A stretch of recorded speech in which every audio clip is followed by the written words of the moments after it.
As a powerful political movement faces its biggest test yet, who decides the future, the crowd or the process?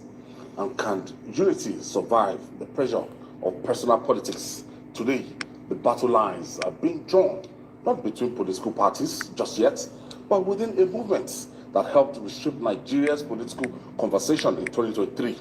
The obedient movement has become a major force, mobilizing young voters and redefining political engagements. But now, as a new coalition takes shape under the African Democratic Congress, ADC, tough questions are emerging. The national coordinator of the Obedient Movement says the group will support whoever emerges as the presidential candidate of the ADC, but many Obedients are pushing back, insisting the ticket should go to Peter Obi. No negotiations, no contests. To them, anything else is unacceptable. Others disagree, warning that handing over the ticket on a platter undermines the very democratic ideals the movement claims to stand for, and the stakes are high. If Peter Obi doesn't clinch the ADC tickets, some Obedients are already threatening to walk away from the coalition. So is this emotion over strategy? Is this loyalty turning into pressure? And what's about the point? What point that demand begin to look like political autocracy? There's also the bigger question. Can Peter Obi truly withstand the political machinery of Atiku Abubakar in a crowded coalition space? And if the ADC road closes, is a return to the Labour Party an option?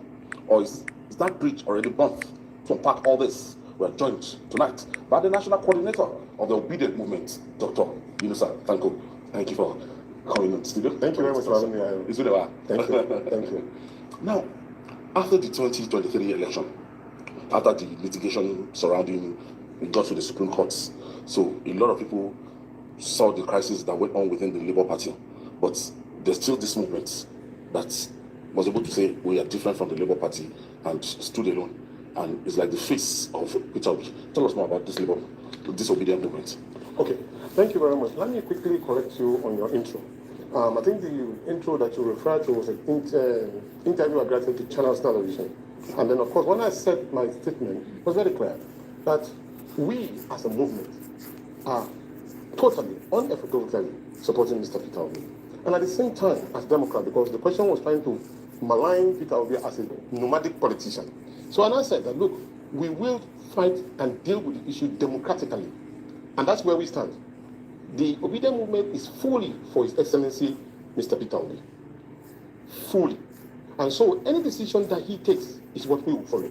Right from the beginning, we made it very, very clear. So the contest was quite divisive. It was almost trying to put somebody into trouble. So some of the supporters will say the movement is even beyond Mr. Peter Obi. Of course, it is. Because the target is we are out for good governance.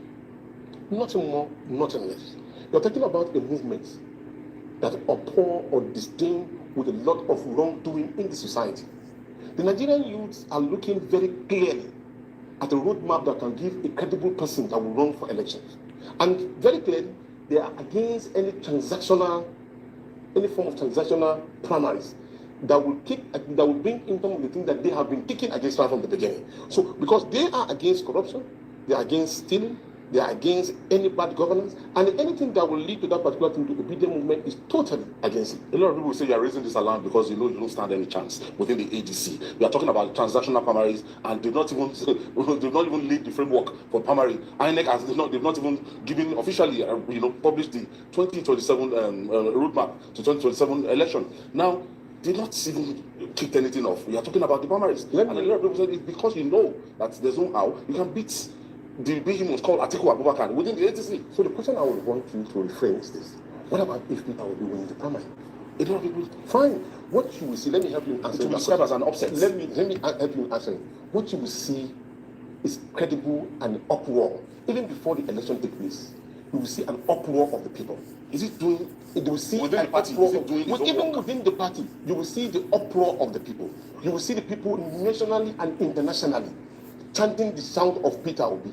And what you will end up seeing is credible elections because the right candidate has emerged. What you will see somebody who is a manager of resources and that is Peter Obi. What you will see is somebody who has credibility, somebody who was able to leave 130 million US dollars in the coffers of Anambra State, and he left also about billions of naira, he left about 36 billion, if I'm correct, 36 billion naira into the coffers of Anambra. There is no governor, except for Musa Yar'Adua, who left 5 billion naira. And that is the kind of person that you will see. You will see a unifier. This country, since after the Civil War, we've had issues. You will see a unifier in Peter Obi. You will see somebody who is able to energize the base. You will see people who I've visited Anambra State several. Yes, I've visited Oka. And there's no big deal. There's nothing. No. I've visited Oka. I think Anambra State. You are talking as if you solved all the problems in Anambra State. Yes, because basic things that need to be put in place were put in place by Peter Obi. You can't deny it. I was in Anambra. You are my friend. I cannot lie to you. You know it. I don't. It's consistent. Peter Obi make sure that every network of road in Anambra was networked. So can you deny that? What's Soludo? If you also put... Was the governor after him? How many governors have left after him? Yes, two. So then you cannot compare what he was when he was. Look, Ayo, I'm talking about a governor who has a Hausa man as his ADC from Kano, my state. How many governors in Nigeria today has that? That is unification. I'm talking about a governor who was able to make sure that power supply is everywhere in Anambra State. You cannot deny that. And we are looking for such kind of character that can translate that particular good governance into the national level. That's what we are looking for. We're not asking for anything. We're only asking for good governance in Nigeria. And we're asking for somebody who has been able to prove up to today. How can somebody keep so much money that he can steal? And he is also telling you that you don't pay people. You don't pay people in order to administer good governance to them. It is not done. And so when he wants to go into a primary, he goes into it cleanly, and then he will expect a transparent, free, and fair election. Particularly if he doesn't clinch that ticket. That was why I was asking you that question. Paraventually, if he wins, what would you do? Would the other person will he agree to be a deputy to Atiku? No. Now I ask you the same question. What about if he wins? Would they all rally around him? They should. Exactly. So that's what we are working on. We are determined to make sure that particular ticket comes to Mr. Peter Obi, and we'll work for it. What if he doesn't come? That is what I said. What about if it comes? Will you fall back to the Labour Party? We are not nomadic. We are Democrats. We are not nomadic. We know what is right for us. Look, why would you shop for another when you have a credible candidate? Why would you waste your time? Peter Obi is not a candidate for primaries. Let me explain to you. Peter Obi is a candidate.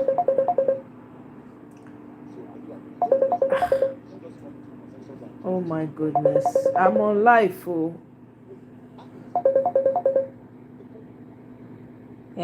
Can people please don't call me, oh, I'm on live.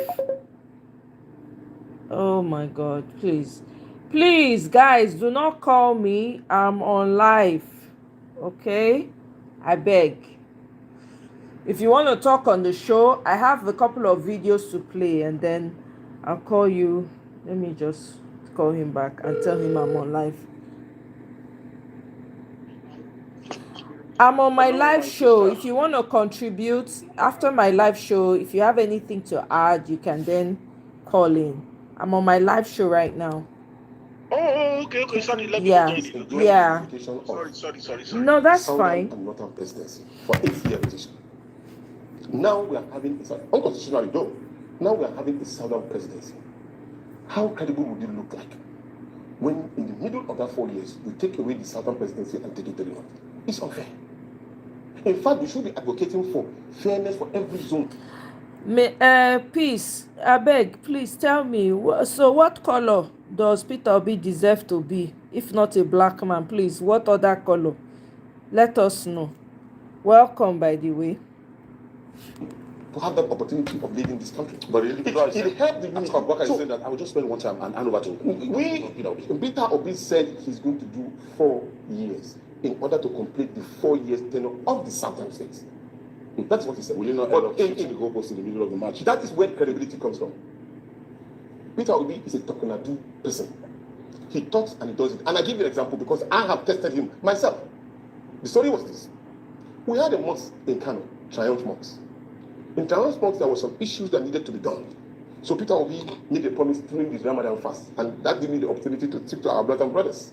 Peter Obi has done boreholes. Peter Obi has done Ramadan fast. Peter Obi has given elementary school children money. People have gone to nursing school. Every day he does that as a philanthropist, not as a politician. That's just by the way. And in that particular case, the public as a connote, don't take him serious.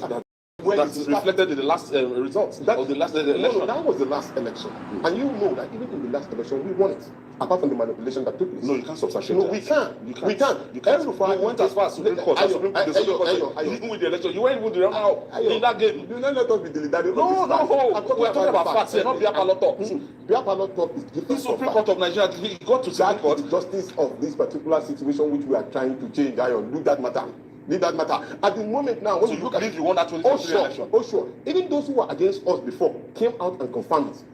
I'm referring to Man and National El-Rufai, who gave an authentic result, which you know that all of the one that was done in the IRF was completely a Bangladesh. No, I don't know. Oh, well, if you don't know, but we know. The coalition so the result was announced. If we, now you know, at this moment, at this point in time, it is very, very clear. Welcome, Mr. that the Olayinka. presidency will energize Nigeria back to life. Like the way we are now, poverty has ravaged this country to the point that people cannot even eat 3 square meals. Everybody knows that. Are we going to continue in this particular corrupt system that all of us are looking for a succor? And then we believe that a Peter Obi's leadership will help in unifying this country because he is a manager of resources. Up to today, they are still looking for any way in order to find out whether Peter Obi was corrupt or not. And up to today, they have not found. Because it's clear that if somebody can leave such a $130 billion dollars and 300 without building schools. No, would he have what's the essence of living money without those schools that you mentioned? All and see it apart from the fact that maybe those of you who are trying to find out whether he built school, we have proved it beyond reasonable that he has built schools. Not only has he built school, he has revamped school. I was with him to a school before he was just passing. Before he goes into that particular school, the rounding reception that greeted Peter Obi shook me out of my bones because I was wondering what is it that they are telling him? Because he has been able to impart knowledge. Do you know that it was only Peter Obi as a governor in Nigeria that every head boy in that school have a phone number of Peter Obi? They can call him directly. Up to today, tell me which governor has it. Because that way they can connect with him. And he provided computer and checked all of the history of what Peter Obi in education is number one. He took his children, he called him his children, from number 30-something, 26 to number 1 in YA. Confirm. That's Peter Obi. So why would you be looking for somebody who will be trying to find solution to the problem when the solver has already been arrived? So we are not saying, look at me very well. I will never ever promote a candidate when I know that he doesn't have the quality that I do that. Yes. Look at the last election, look at the results. His popularity. You can't. His popularity in the southeast, you can't question it. His popularity in the south, you can't question it. Relatively, his popularity in the north central, you can't question it. But the Connaughts, the people that they have the bulk of the votes, that these are Muslims. These are people that they don't even reckon with Peter Obi in any way. Does a Muslim buy bread cheaper than a Christian or a Satan? It's just the voting pattern. Does a Muslim insecurity that is ravaging the north, has it advanced the northerner? Is that their economic well-being has improved at the moment? They are looking and they are watching. As of today, no state of the Federal Republic of Ghana more votes there. As of today, I'm not posting. There is no state that will not make the obedient moving, and they are moving in numbers. As of today, right here I am. If you test me, I can make calls and then you confirm. Existing members who are tired of this particular Machiavellian way of leadership, who are tired of these rules of hunger, who are tired of these killings that are taking place in their own domain. Almost in everyday basis in the north, people are being killed. I have been there. It's my own zone. I'm from Kano State, a proud one as a dog, and I know exactly what my people are suffering at the moment. Is your movement popular in Kano State? Come again? Is your movement popular in Kano State? I just told you if you want me to make calls, then you know whether I'm popular or not. What did you get to Kano State in the last election? No, I didn't vote in Kano. No, as in the presidential election. No, I didn't vote in Kano State. In Labour Party. Of course. Are you saying the one that they allocated to us? I'm not aware that anybody allocated anything. They allocated you can't substantiate. I'm telling you, but I told you, I gave you a reference. You went to court. Oh, God, they are facts. Anyway, the journalists in Nigeria, all of them is brown envelope. Is this not Tinubu's station? So I don't expect I voted in Abuja, and I wanted 8 of my polling units. 8. But now, because of the heavy popularity of Peter Obi, and I wanted to showcase my own strength back at home, I'm taking my polling unit back to my village, which I have started already. And by the grace of God, we are going to win. I'm from Kura local government in Kano State. So take a record of it. My mother is from Kobo local government, and we are residing in Yakase. My family is residing in Yakase. So I'm a full, bona fide indigene of Kano State. And the proud one, I keep on saying. So, Ayo, we are not playing. We are serious. We want to take Nigeria back to its roots, greatness, accommodation. You talked about slander. Your proprietor talked about structure of criminality. Talked about APC having structure of criminality, having structure that's in 2023. Now he has decided to join ADC, where you have the Rotimi Amechis, David Mark, the so-called people he has been referred to as corrupt politicians. So why, the inconsistency? A lot of people felt that he would have waited in that Labour Party and contested within the Labour Party. It takes only one soul to change the whole nation. Why does black mold always Exactly. come back? No matter It how takes hard you only scrub, one you soul, spray, though. you bleach, you scrub until you're One person. Jesus Christ was one, and then Muhammad Sallallahu was one. Each and every particular prophet. I'm not equating Peter Obi to any prophet, please, so that nobody can misquote me. I'm only saying a good soul. They chanted because and a message was sent, and that message was acceptable by a lot of people. So this message has already been accepted, and people can change. And this message has already been accepted by a whole lot of Nigerians, especially the Nigerian youth. So everybody knows that Nigeria cannot triumph as a country when you cannot produce. And you're taking so much debt as a leader unaccounted for. If you are taking the debt for productive purposes, it's another thing entirely. But you are taking the debt for corruption. You are not servicing or subsidizing production. You are only consuming even the money that you have. How can you account for it? The stealing and the stealing. Nigeria is not poor. Nigeria is not a poor country at all. It's not that we were stolen to poverty. A lot of people will say, Peter Obi, you want to rule the Federal Republic of Nigeria, even within the crisis within the PDP in Anambra State. He was edged out of the politics of PDP in Anambra State. The same thing happened in Abga. He couldn't resolve the crisis. The same thing happened in Labour Party. He couldn't resolve the crisis. He left the party factionalized. So if you can't resolve a crisis as the flag bearer of the Labour Party, you couldn't resolve the crisis there. You've gone to ADC. A lot of people will say, look, within a political party, if you don't have solution to that problem, you want to rule the whole country. Let me start with the Labour Party. Yeah. You are all a witness. Every effort that I was witness to by His Excellency, starting from reconciliation and meetings with the leaders of the party, meeting with the party leadership and all of them were done by His Excellency. I was a witness. Then come about the influence of the ruling party, who had the hands of Esau trying to manipulate. We saw results. We saw how the former governor and former chairman of all was dealing with somebody. We saw it all. And there was a kind of agreement that anywhere that Peter Obi is contesting, the target is that operation, make sure that Peter Obi does not have a ticket. That was the operation. Thank you, Michael. Welcome. Tried everything possible to reconcile. They made it clear that if he even attempt, he will not get that party reconciled. And at the end of it all, even the Supreme Court you just mentioned, the Supreme Court made pronouncement as regard to the Labour Party leadership. But it was ahead to no. To justify my statement, it was after Peter Obi has left the Labour Party that the Labour Party was reinstated according to the ruling of the Supreme Court. Can you justify that? How do you explain that? And the same thing in all other political parties. Want to dabble into the internal crisis of any political party, saying that the political party must be able to, must be able to internally. And they did according to the constitution of the party. But the INEC did not find it interesting or justifiable to resolve the matter when Peter Obi was there and announced an idea until when he left. These are facts. This is on the open market. So that will tell you. So you're saying that there's columnists. Of course, crisis. In all of the crises there were. In all of the crises. And he, as a past leader, so if Atiku Abubakar stops him from getting the ticket of ADC now, you ascribe that to the job of fifth columnist. When I am telling you, Atiku Abubakar is a leader, is a father. He will not even join in that shenanigans because he knows. He said he wants to contest. He said he's not stepping up from anybody. As I'm telling you, yes, of course, he has the right. But he also has the right also to anoint somebody. Don't you think so? He can. It is within his own fundamental right as a father who wants to win. Winning does not mean ordinarily I have to be the one. Winning can be me, Ayo, taking you as a candidate and say, Ayo, go and win for us because I know you are capable. It is possible. As a political correspondent for over 20 years, yes. I can tell you that Atiku Abubakar will not anoint Peter Obi. You are challenging him. He will not anoint Peter Obi. You are just challenging him. You are just challenging him. He will disappoint you by the grace of God. His last chance. We pray he disappoints you because of God. We pray he disappoints you. Because it is the issue of Nigeria. It's not about the individual. It's about Nigeria. So Nigeria is in a very dying state at the moment. So I confirm that.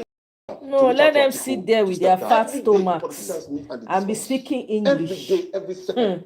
Because the fact remains that, are you talking about a country that already tinkling onto a masterminded one-party state and you think everybody is happy about it? No. And they must talk to each other.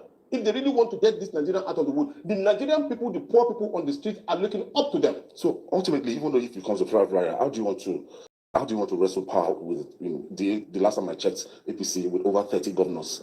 They have the National Assembly, they have all the apparatchik and everything. So what do you intend to do? As of last count in Wadomita, the population of Nigeria is about 200 million people, if I'm wrong. 200 million people. 93 or 98 million people registered as voters in the last election. And out of it, only less than 25 million people voted for the last election. And then the president assumedly won with a lot of He won. Oh, assumedly, without considering to any facts, we say, okay, fine, based on that, with 8 million, and then you allocated resources to Peter Obi 6 million and 6 million, and when we know we had more than 10 million. The truth is this. Right now, as you watch this, your brain.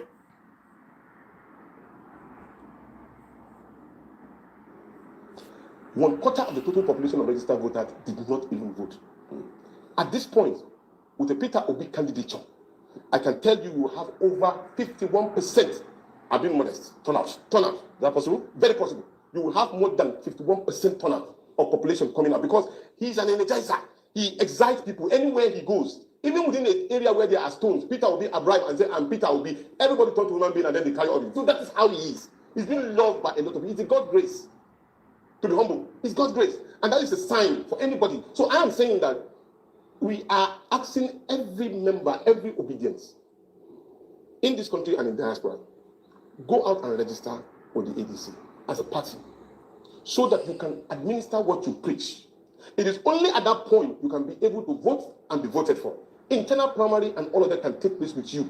So that at that time, you will be able to sell your candidates and tell the people that this is the best candidate that Nigeria has ever produced as of this time around. For us to win this election and take Nigeria back. It will be a thing of joy for every Nigerian and every person around the world to see a triumphant Nigeria that can produce, that can secure its country, that can make sure that people are not being taxed unnecessarily. We're talking about Nigeria that can as well have a credible person. So when he goes out of the country, What you are you showing see us, him and revere him. what you are showing us now is that Obi must be on the ballots for 2027. I am humbly asking and really moral suasion that we are presenting and selling a credible candidate. If not ADC, another party. He must be on the ballot. We are moral suasion because if you use your word, that is not an acceptable word in politics. Okay. You will talk to people. You will get there. That's why you see Peter Obi, no matter how rich he is as a person, you will never see him abusing person. Even if you abuse him, he goes to you and talk to you and appeal to you. Those things that you do not know of him, he brings it out to bear. Something happened recently. We were arguing. And I've never seen a pious leader that I've seen like that. We were arguing. He was arguing with me, and I'm arguing with him, and all of us are right. And do you know what he did? He said, "Tanko, you are right. I apologize." I've never seen that kind of leadership. I have worked with a lot of people. I have worked with a lot of people. He told me, "Tanko, you are right. And I apologize." That is the kind of leadership we are looking for. Not people who always feel as if they are more above any other person, that any other position is not right or not correct. That is not Peter Obi. So Nigerians, get ready for a good president. Vote Peter Obi. Make sure he wins the primary. Make sure that he gets the I'm using my platform to campaign. Yes, because you invited me. I would like you, Dr. Yunus. Thank you very much for having me. me. Thank you. We hope to have even your candidates one of these days. Una don hear am o. My own be say they should show red eye. All this, I see the energy with which Tanko is talking, and I want more and more to be increasing. Because you are not going in to go and make friends with people. You are going in there for woto reasons. Understand? You are going in there for woto reasons, not because APC they are not backing down. They have their plans. They don't already plan as they want to achieve wetin they want to achieve. They already campaigning. Meanwhile, you people are busy playing 10-10. You are busy playing tumbo. Hey, abeg make we listen to this man. This thing, Jare. I have a couple more videos and then I go share my phone. Make we talk. The All Progressives Congress, APC, on Saturday officially welcomed Taraba State Governor Agbu Kefas into the party following his defection from the People's Democratic Party, PDP. Speaking in Jalingo, the state's capital, Vice President Kashim Shettima praised the governor for his leadership, saying he's doing well for his people and that the nation is proud of him. Now, He so that commended the they governor's do now, inclusivity brown and envelope development drive, journalists. which he The said TVC demonstrated the understanding na of the state's diversity. The Tinubu's APC national chairman, Professor station now. Nentawe Yilwada, So I'm not also lauded surprised. Now Kefas's because of move, Tanko, noting I that his bring decision them. to join the Not ruling yes, I know party they would watch help in their harnessing the full channel. potential of the state. Because now propaganda and lies. Moving on, the African Democratic Congress, ADC, has accused the National Assembly of deliberately stalling the passage of the 2025 Electoral Act, warning that continued delays could undermine the credibility of the 2027 general elections. In a statement issued on Saturday by its National Publicity Secretary, Malam Bolaji Abdullahi, the party said the failure of the legislature to transmit the electoral bill for presidential assent has raised concerns about the sincerity of lawmakers, particularly in the National Assembly. Olayinka, he's not interested in anyone else. It's only himself ADC also now. expressed concerns over alleged coercion Atiku of is civil known servants since and government 1992. workers Now to the join man don't the dey wrong. APC. The APC's Donald Duke administration called noted him that out reports 3 coming years from several ago that he states should step indicated down. that workers were being pressured to participate in the ongoing APC membership registration. Former presidential candidate of the Labour Party in the 2023 general elections, If he Peter God Obi, has forbid, criticized Atiku will be President Bola worse Tinubu than for spending Tinubu. much of January abroad. Obi, in a post on his Atiku's X time, handle nobody on will be Sunday able to morning, talk. He should even noted that step while down as a leaders in fool other animal countries with focused all on domestic what they are governance doing. at the start Anyway, of the Sha, year, let me keep Nigeria's quiet. president has prioritized foreign engagement over pressing national issues. He lamented that while the nation continues to grapple with challenges including insecurity, food shortages, workers' strike, the president, Obi alleged, seemed unperturbed. He claimed that Tinubu has spent only 8 days in Nigeria in 2026. Joining us on Political Brief to discuss these stories is Arise Director of News and Politics Editor, Somna Sambo. Good morning and you're welcome to today's morning show, Somna. Good morning, Ayo, and good morning, Dr. Abati, and to all Arise News fans, especially those on Leke Leke. Absolutely. Morning, Somna, I'm here. Good morning. I'm sure Yeah, you'll oh, see. Rufai, oh, yeah. Anyway, so now let's start with Peter Obi. I've been following you on Leke Leke. Yes, so look at we are there. Let's start with Peter Obi. Now, Mr. Peter Obi says the president has spent 23 days out of 31 days in the month of January abroad, at a time when the country faces the continuing menace of kidnapping, violence, and that the president has now returned just to welcome defectors into the ruling party.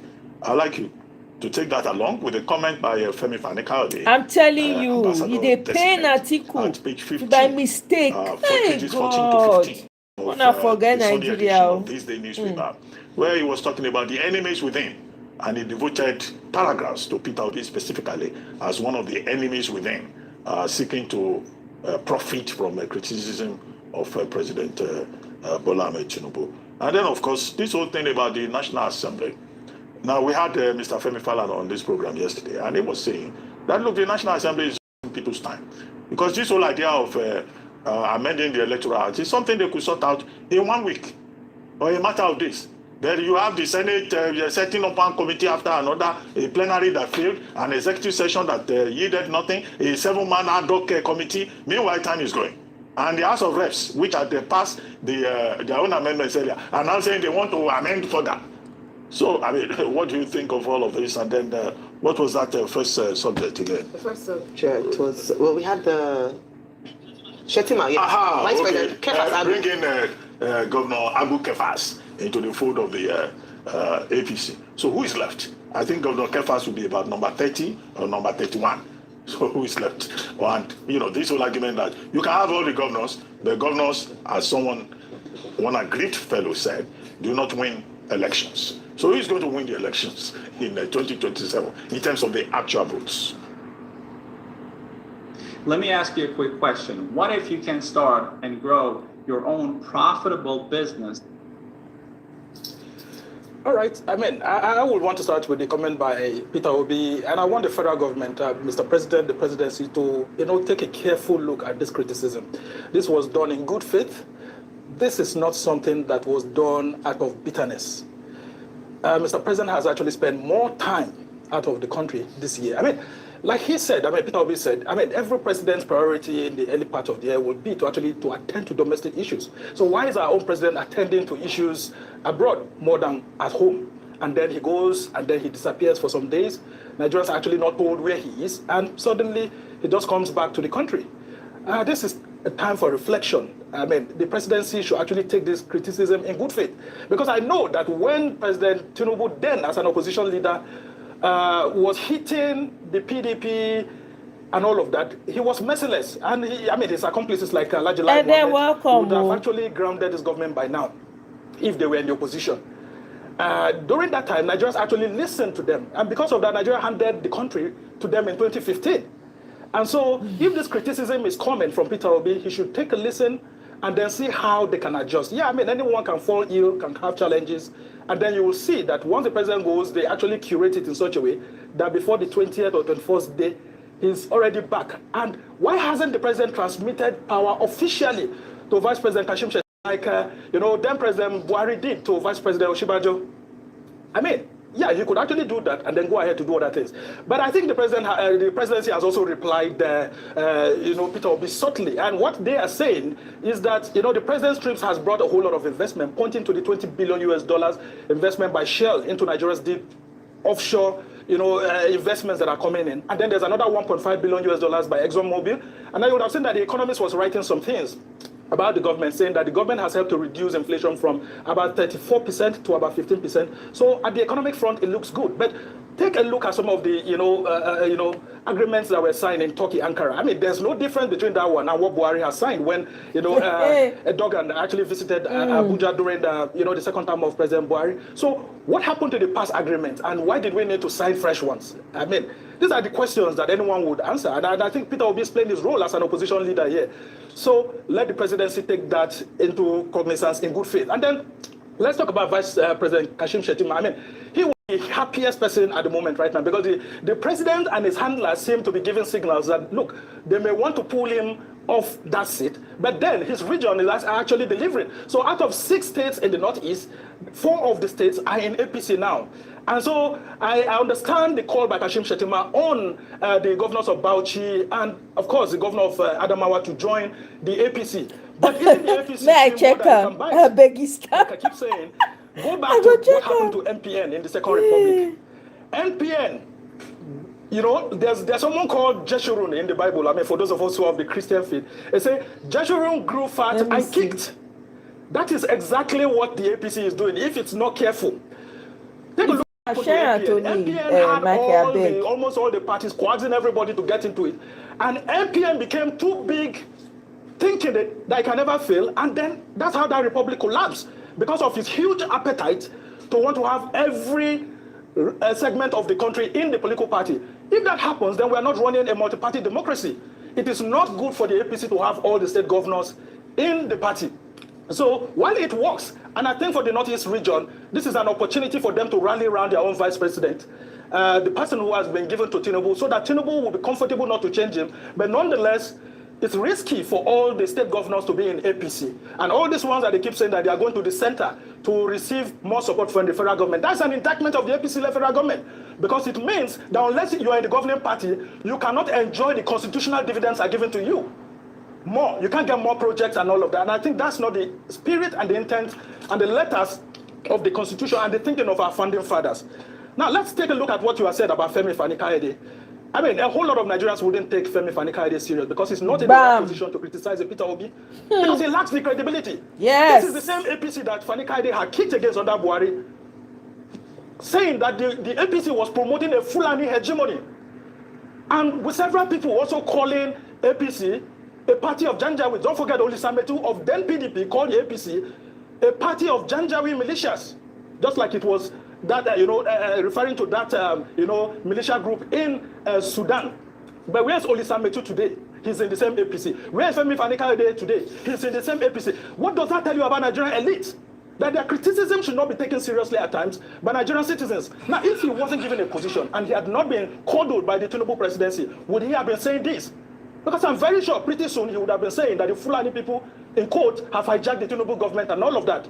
So I would ask Nigerians to take Femi Fani-Kayode's criticism with a pinch of salt. And then going to the other issues that we have across the country. As journalists, it is our duty to call out any arm of government that doesn't serve the interests of the Nigerian people. And the Senate of the Federal Republic of Nigeria right now is not serving the interests of the people. Because when President Tinubu sends... So wait, what's the catch?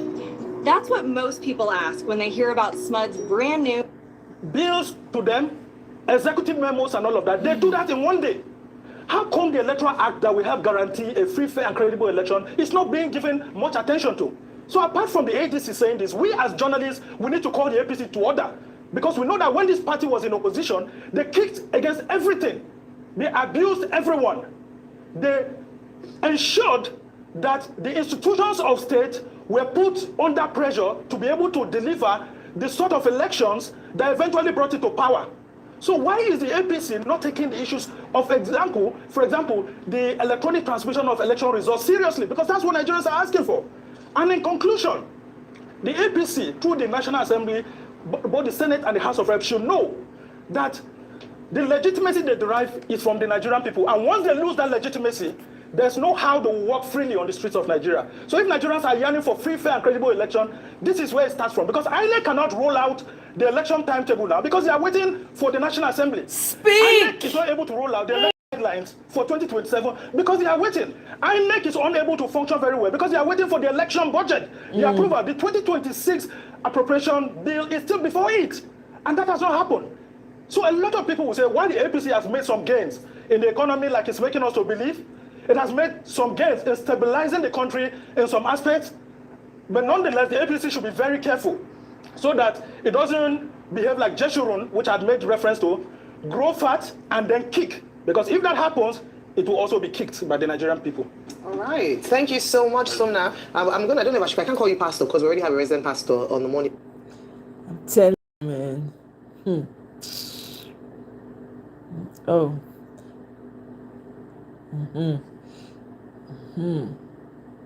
I beg you stop.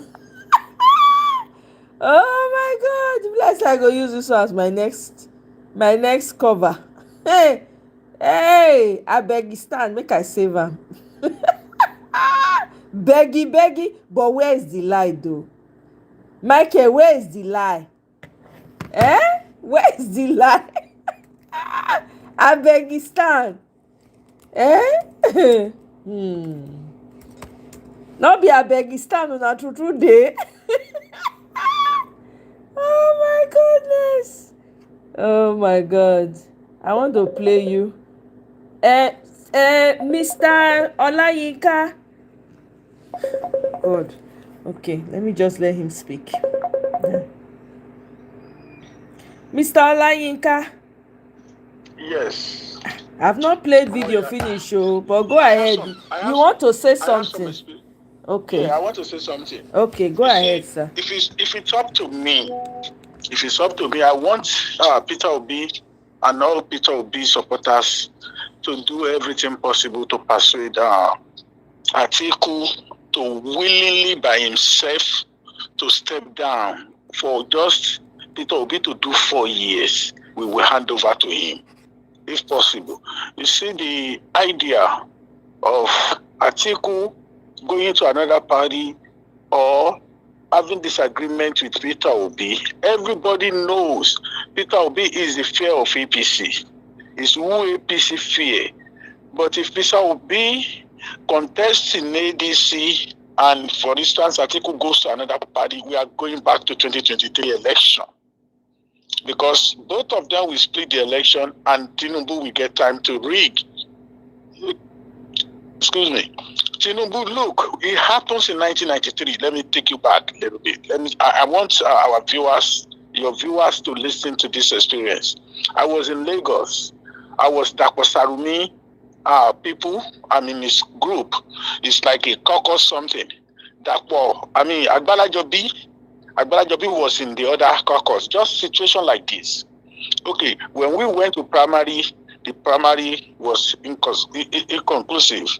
Due to the fact in many places in Lagos, all the primary was Atiku and that was Sarumi ideology. Because we are all from PDM. I am part and parcel of the PDM member in Lagos State. That is for Yaradua, Sheikh Musa Yaradua. Okay. Our logic and everything we do then is, if opposition or opponent going to beat us, we destabilize the primary, or don't let the primary happen before it was counted and the result was declared. The same thing, I'm afraid, Atiku might do for Peter Obi. That's why on another platform, listening to your experience before everybody started yabbing you. I don't want that situation of the repeat of 2023 to happen again in this 2037. I'm sick and tired of what is going on in Nigeria. If I'm living in where I am and I want to be paying people's bill in Nigeria, that is crazy for me to be doing it every time. Many people that know me, they knows me about this. Yeah, so I mean, I don't. That then in 1993, that was me and Adalajobi problem gave way to Sir Michael Otedola to become Lagos State Governor. I don't know if you understand what I mean. Abiola, Chief MKO Abiola is well known, popularly known in the whole world because he was one of the richest people among the people, especially in Nigeria then. What I'm about to say, Babangida was a good friend of MKO Abiola. Before MKO Abiola come out as Nigeria candidate from the SDP, before he started campaigning, before the primaries, even he went to the primaries in the north and he beat Tofa, hands down. Okay, Tofa, I mean, what's it called? MKO Abiola, Babangida Kingibe, and who then? They were in the north, okay, in Plateau, in Jos, where 1993, Hope 93 of Abiola MKO. Where I'm going is this. Babangida told Abiola to go and contest. Abiola went to contest. Who announced the election? It was this same Babangida. There are many deals that has been happening between MKO, Abiola, and Babangida. There are so many things that connect them together.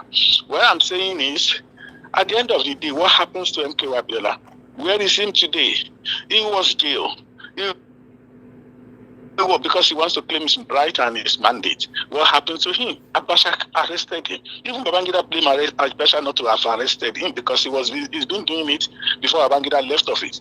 Babangida gave the power back to another Ogun State Abeokuta man, which is Enesonekon, as an interim national government. Okay, where I'm going is, at the end of the day, Abacha kicked him out. They bring Obasanjo in as Nigeria, the same Ogun State Abeokuta man. Okay, so I don't trust Nigeria should it deals. We all saw it sometimes last year when people are campaigning protesting for hunger and anger. Some people collect 10K or 33K. They do counter protests. It was in the same Nigeria. People forgot things easily. I hope everybody was able to come out to campaign for hunger and hunger. To protest for hunger and hunger. Maybe things could have been changed. But Nigeria, you can never trust them. If they give people 3 minutes money to do what is contrary to their own life, they were ready to do. A lot of people are hungry. When they started collecting money to vote, it started in Ondo State or Ekiti State a year. That was before 2020. That was in 2022. I was surprised when everybody was agitating for Biafra and Oduduwa Nation. Some people collected money from APC and they voted for APC in that state. Okay. That's why sometimes when you're trying to share your experience of view to people about what has happened, to call their attention back to what has happened previous year, couple of years back then, they don't pay attention, they just started going for you. Anyway, I wish every one of us that has been in this struggle, especially me and you, Omoye, I know we started in 2023. When Peter Obi come out and said he doesn't want people to be buying because of him or protest, what happened?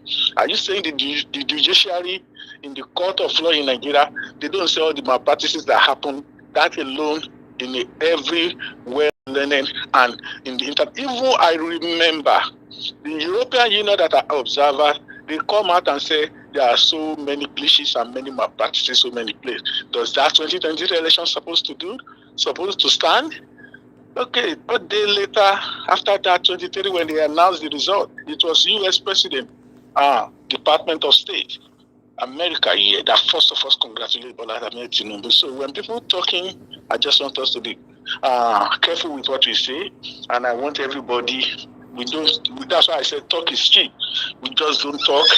We mean business from day one, and we seriously mean business as per what we discuss on social medias. You won't see many people because they don't want to die. Anyway, that's my submission. Let me give you time and chance to talk again. Yeah, thank you very much. So before you leave, Mr. Olayinka, here's the thing, right? We don't, everybody has been begging Atiku to step down. People have been begging him. Do you understand? They've been begging him. People have been trying to palliate him, talk to him, and all of that. But it's not got to a point. Yes, so instead of people, when he was now, so his supporters, what the supporters now started doing, Atiku supporters is what they can get from him. He's promised them, right? So when they come out and talk, they now started insulting Peter Obi. They now started saying, what is it that Peter Obi should accept VP, that being VP is a stepping stone for him to be president, that is only on the back of Atiku that Peter Obi can be president. How can you talk like that? A man that won an election on his own with just 8 months. You are coming to now tell us that he's only a human being like himself that can make... No. And they say saying all kinds of things. So they begged Atiku. In fact, some of them amongst Donald Duke, as even 3 years ago, is on video, is on record saying that Atiku should step down, become a godfather. The man just does not want to step. It's not a matter of begging him. There's no amount of begging that will stop Atiku from trying to achieve his personal achievement. And God forbid, he will be worse than Tinubu times 100. You understand? So, okay. I agree with you. Let me tell you one experience about Atiku. I'm an Atiku person, to be honest with you, when I used to be in PDP. Because I was a part of PDM, I was members of PDM. I have been of Yaradua. Atiku always prepare for two things. It's either he won or he destabilized. That is in my easy. He put those things in all of us because I was so young then when I'm talking about. Because Atiku never let go. That was my fear. You get what I mean? Yeah. Atiku always tell us, look, Atiku, Yaradua himself, PDM, this is our style. When we go to primaries, we mobilize our area boys, right? They will be on standby if we cannot bribe the police. When opponent is going to win, we already see there are many than us. You get what I mean? We're going to destabilize the primaries. The election, the result of the primaries is not going to be counted. The election result will not be announced. That is all what Atiku do. You can get my point. Yeah. That is why I'm afraid of him. Yeah. That's why I'm recommending he should willingly step down for Obi will be paid because he has his own fast. Don't let us dispute that. In the northern area, I need all that number. Imagine if the number Atiku get 2023, give it to Obi. Obi has won. Labour Party has won. But if he doesn't, I don't even want him to opt out from the ADC, as it were, even though Obi and Kwankwaso become president and deputy, right? And vice. If Atiku opt out from that party, he wants to do the same shit he did in 2023. Right. And then even if he's there, Atiku, we need to appeal to him. Everybody needs to beg him seriously to let it go for us. Because Atiku overnight can tell his people to vote for APC. Those are my... When I talk, sometimes people don't listen to your own opinion and your views and experience. They just want to blah, blah, blah, blah. Every time you become a bad guy. Right. I have been. Look, there was a time when I was in Lagos politics. Now. We've been begging him. I know, but I don't want us to give up in begging him. Look, people are still begging him, not me, but people are still begging him. Go ahead. Dapo Sarumi have houses in Lagos in 18 Welcome, local government. Sydney. Welcome, I see you. Out of the 18 local government, I've been in Sarumi with Atiku and them in Dapo Sarumi house to do apex body of the PDP, PDM caucus in Lagos State. 16 of the local government have been there. I know the orientation, what it looks like. I've been around in Nigerian politics as far back as before even 93. So I'm at the local government level in Lagos State, and a lot of people know me from the state. Yeah, so Atiku, I don't trust him because of the way he does things and his belief. I want us to continue begging him. I don't want all obedient fans or supporters to start, talking to him rudely or kicking against him or talking to him. We cannot do it about politics is all about game of number in Nigeria. We need Atiku, we need his members, we need his supporters to support us to defeat APC. If you ask me if I have a doubt that Obi will defeat APC, no, I will tell you I'm very, I can bet anything. Obi will defeat APC. Tinubu and his caucus, they always support Obi. They always afraid of Obi every single time. Because they know a lot of youth are behind Obi. But yet, I must have of the opinion that we still need Atiku's support. That's my own submission. I don't have anything against Obi in person, but I just don't want us to talk. You sit down where you're going to be in diaspora, Omoye, and then you're going to be saying, Obi or nothing in Nigeria when the election and the campaign started. You have to be there on the ground. Every one of us have to be there. By your success, he used to be area boy in Ushudi. In those days, we said, if Omoye is not ready to die for what belongs to Omoye, then you are not ready to claim your what belongs to you. But you have been in politics since 1990 something. How come you are still alive? Why didn't you die for what you believe to make sure Nigeria is where it is? Because I don't live in Nigeria since then. You could have gone back now. You are telling me, wait now. You are saying, sir, wait. You are saying I sit down there. You think what I'm doing is a joke? You think what I'm doing is a joke? No, you are getting me wrong now. You are getting me wrong. I'm not getting you wrong now. You are saying that I sit there. I understand what you are saying, but me, I'm just trying to correct that aspect of you saying we have to be involved. We'll be ready. So I'm saying I am ready to go. I am ready to go to Nigeria next year. Okay, before you go next year, there's a protest coming up in Washington, D.C. We've had a protest before. Are you going to buy my ticket to Washington? Are you ready to buy my ticket to Washington? No, you buy it. Did you buy my own when I was going? So everybody go buy their own. You buy a ticket. There's a protest. What month? Wait now. Let me give it to you. There's a protest coming up on the month of June. It's on my community, my post page on my YouTube. If you go scroll down, you will see it. It's coming up in June. Go and mark your calendar, buy tickets. Washington, D.C. Nigerians supposed to fill that place. May everywhere tick. May every corner you turn are Nigerians. Okay, what's the purpose of that protest? The purpose of the protest is that they are buying Nigerians every day. They are buying Nigerians. We are saying, Biko, step in, where they are still buying also. All right, I will see. I don't promise you anything, but I will see what I can do. It's not me, me. I'm just saying it's for everybody's good. Every Nigerian that is in America, especially, ought to come to that place. That, to be honest with you, I don't want to have any contradictory opinion to that, but I don't think it's part of what we know. Honestly speaking, it's part of what we know. It's part of the fight. Because when you have eyes, when we have eyes on these people, when they put eyes on us, then they will be able to, at least one way or the other, influence in some way. Not be to sit down. Are people not dying every day? You want to say people are not dying? People are dying every day. They are about to turn some states in Nigeria now into full Sharia. What are you saying? I beg go. It's part of what we are saying. We can work and go together. Trust me, the Sharia of a thing. It's only if Atiku get chance to become the president of Nigeria. It's already happening. It's not when Tinubu is not going to accept it. Mr. Olayinka is already accepting it, or your state is about to fall. You have not heard? Go and check what's going on.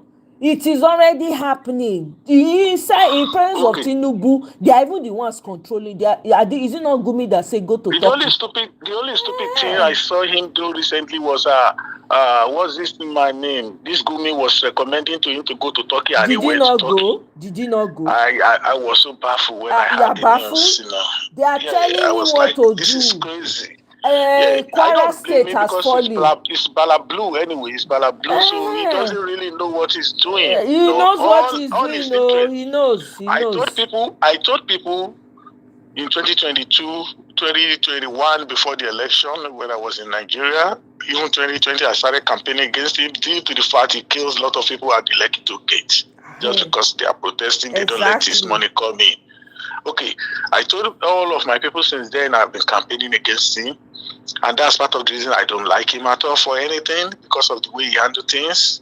It's not that intelligent. He calls himself a Democrat. I know him for whom he is. He is never a Democrat.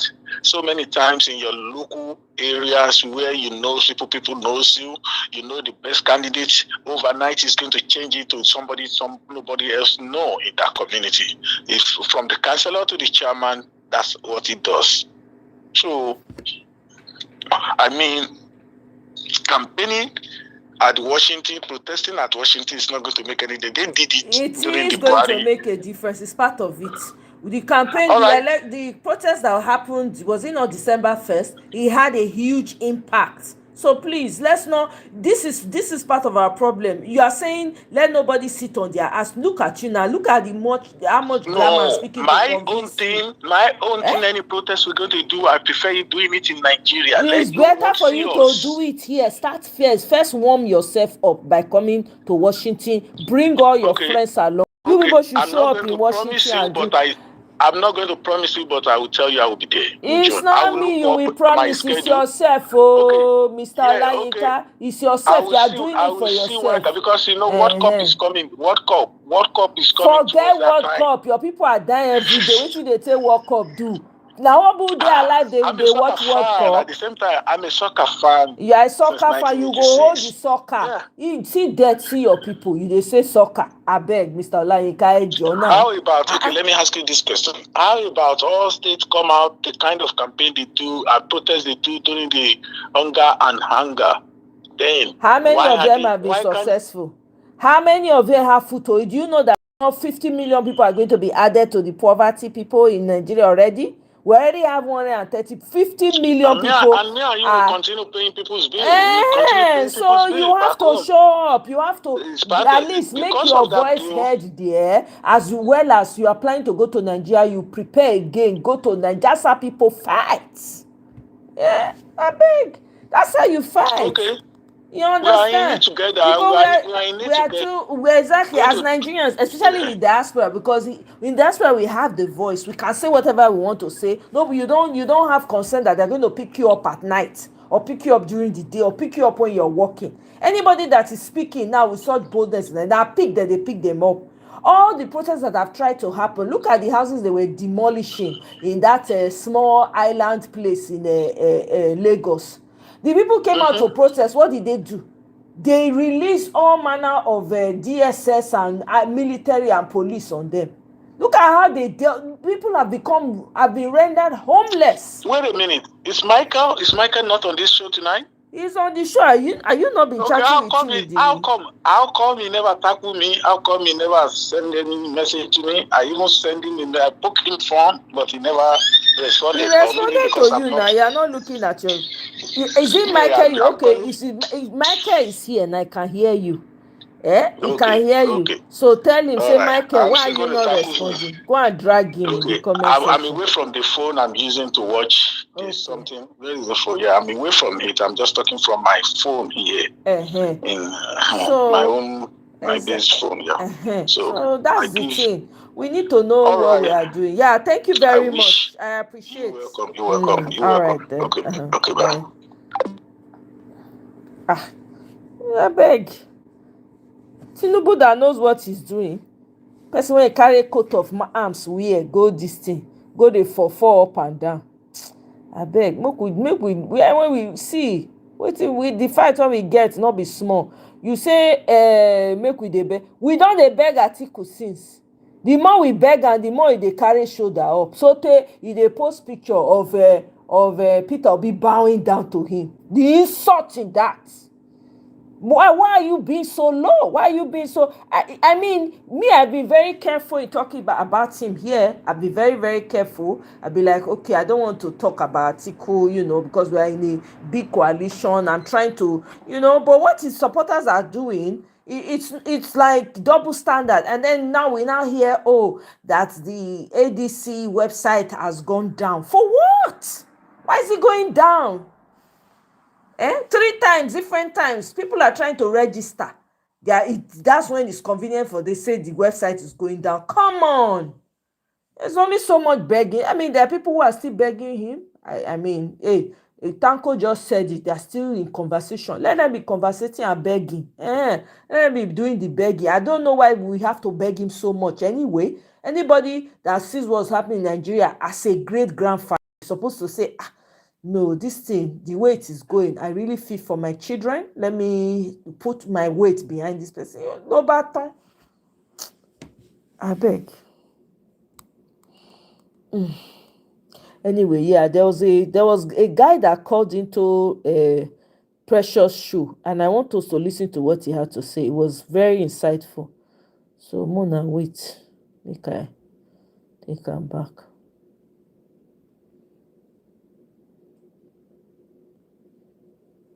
Okay, let me see if it's the leadership for inside the EDC don't they beg Ogatikwa Abubakar and making him see reasons why he has to step down. They say while Atiku don't be soft pedal, there are other things, other factors that are still playing out now. It don't look like say indeed the ADC may be willing to give a southerner the ticket. And of course, southerners will be on board. Mikey. Among all of them, which of them get the kind of organic support?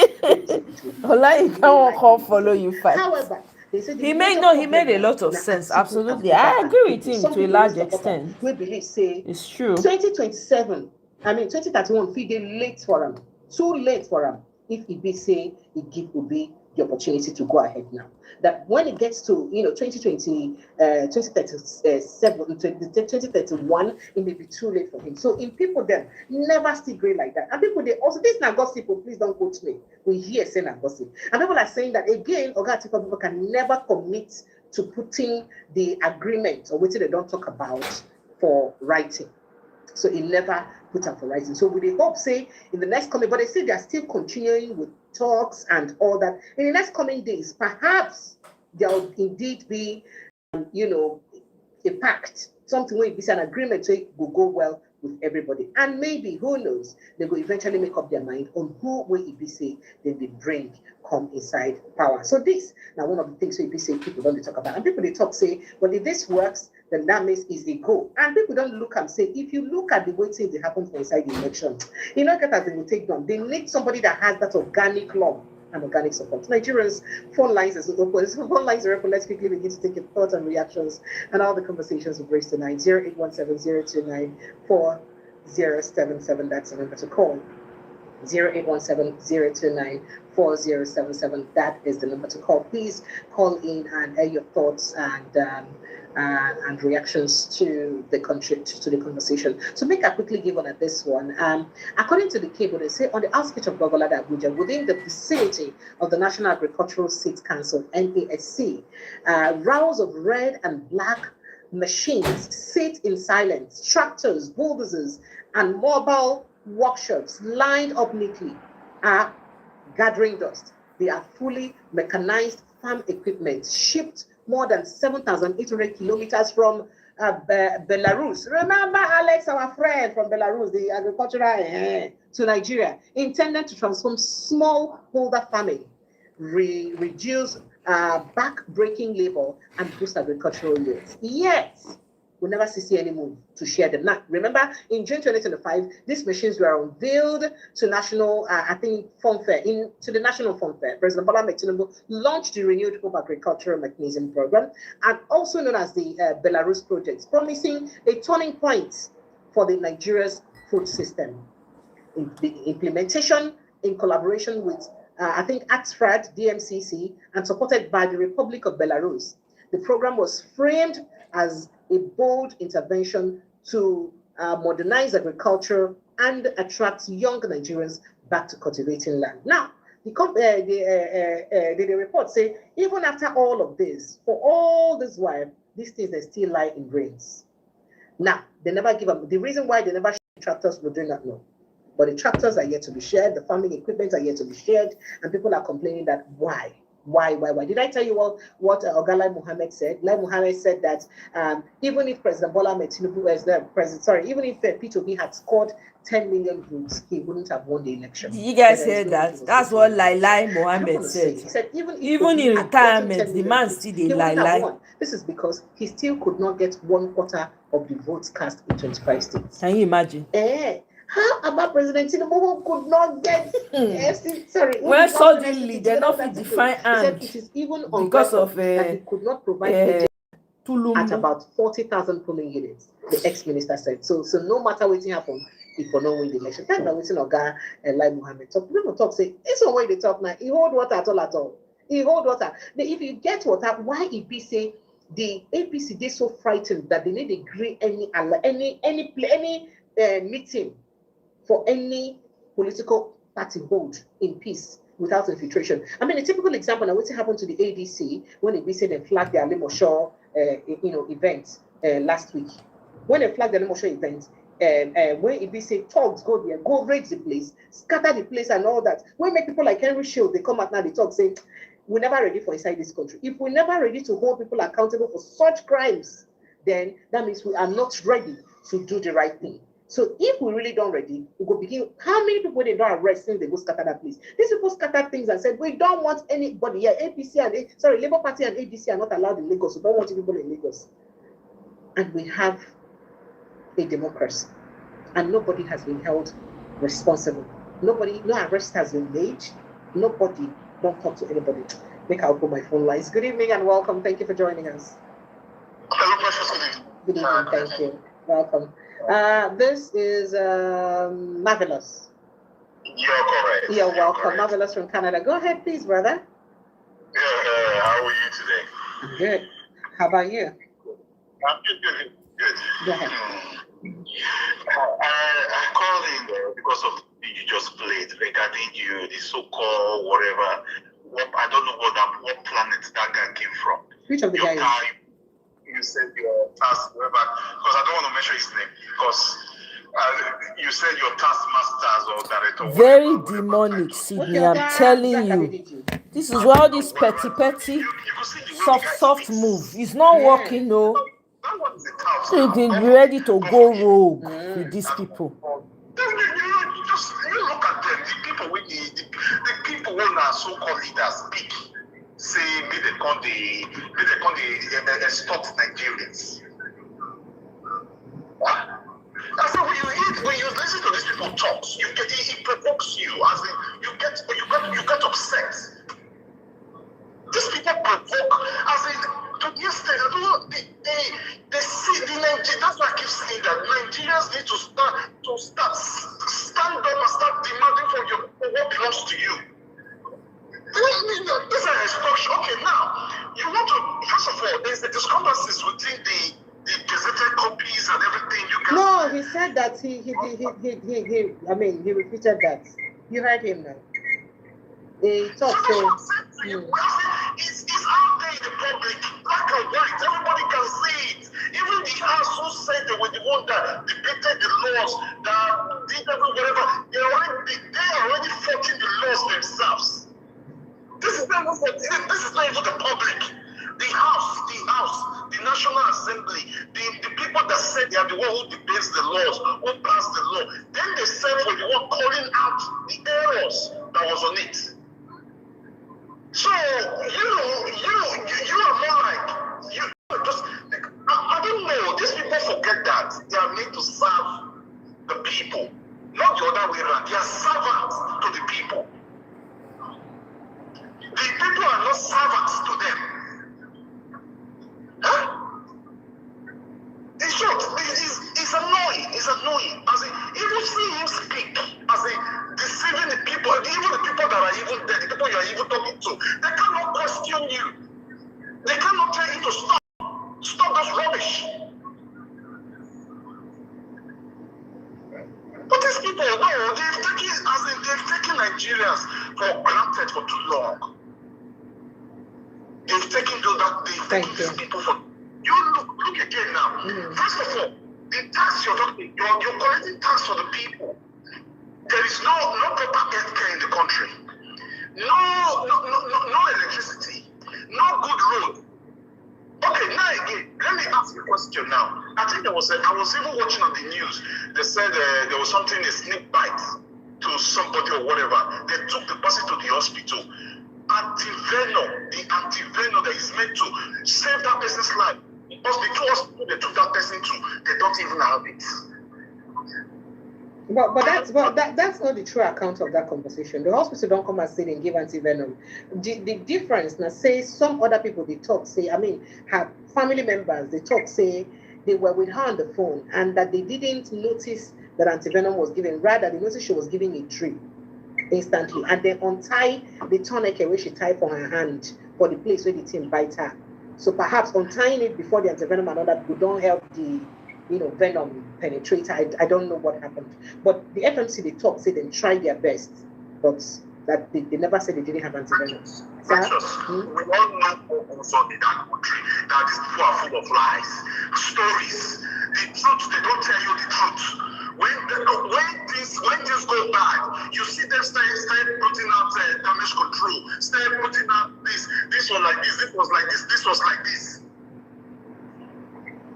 We don't know what goes on now. We don't know what goes on in that country, man. We know what these people does. These people, I don't know, that's why we keep trying to go. Sorry, Marvelous. Flush these people out. Sorry. And then people that set that country and move that country to what that country was designed for. So that people who are ready to serve that country and build that nation. Just look, it's just like Nigeria has gone to a laughing stock all over the world.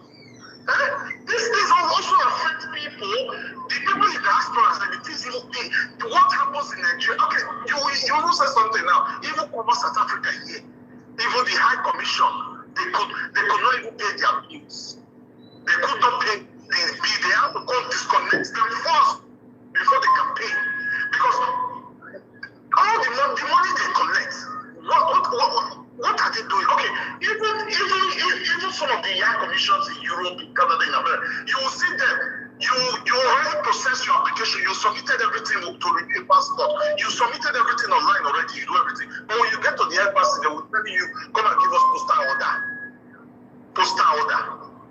Thank you. Thank you, Gamavelas. Make others they call me. May they quickly jump in. So thank you so much. Thank you. Thank you. I wish you all the best. Thank you. Hello, good evening and welcome. Hello. Yeah, good evening, Precious. How are you? Good evening, sir. Is this Mr. Edwin? Yes. Welcome, sir. How are you? I'm very well, thank you. How about you, sir? Yes, I'm doing well. I'm fine. Good. Yeah, I've been listening to your submissions. You've done well, excellently well. You presented all the facts. Thank you. You know, the other time when the last time I spoke with you, I did mention the fact about Tinubu and the conspiracy of the North, the core North. There is an agreement Tinubu had before he became president in 2023. Yeah. That was the reason. Yeah, that was the reason he brought in VP Chetima. That Muslim ticket. Everybody were all up in arms against that idea, that proposal.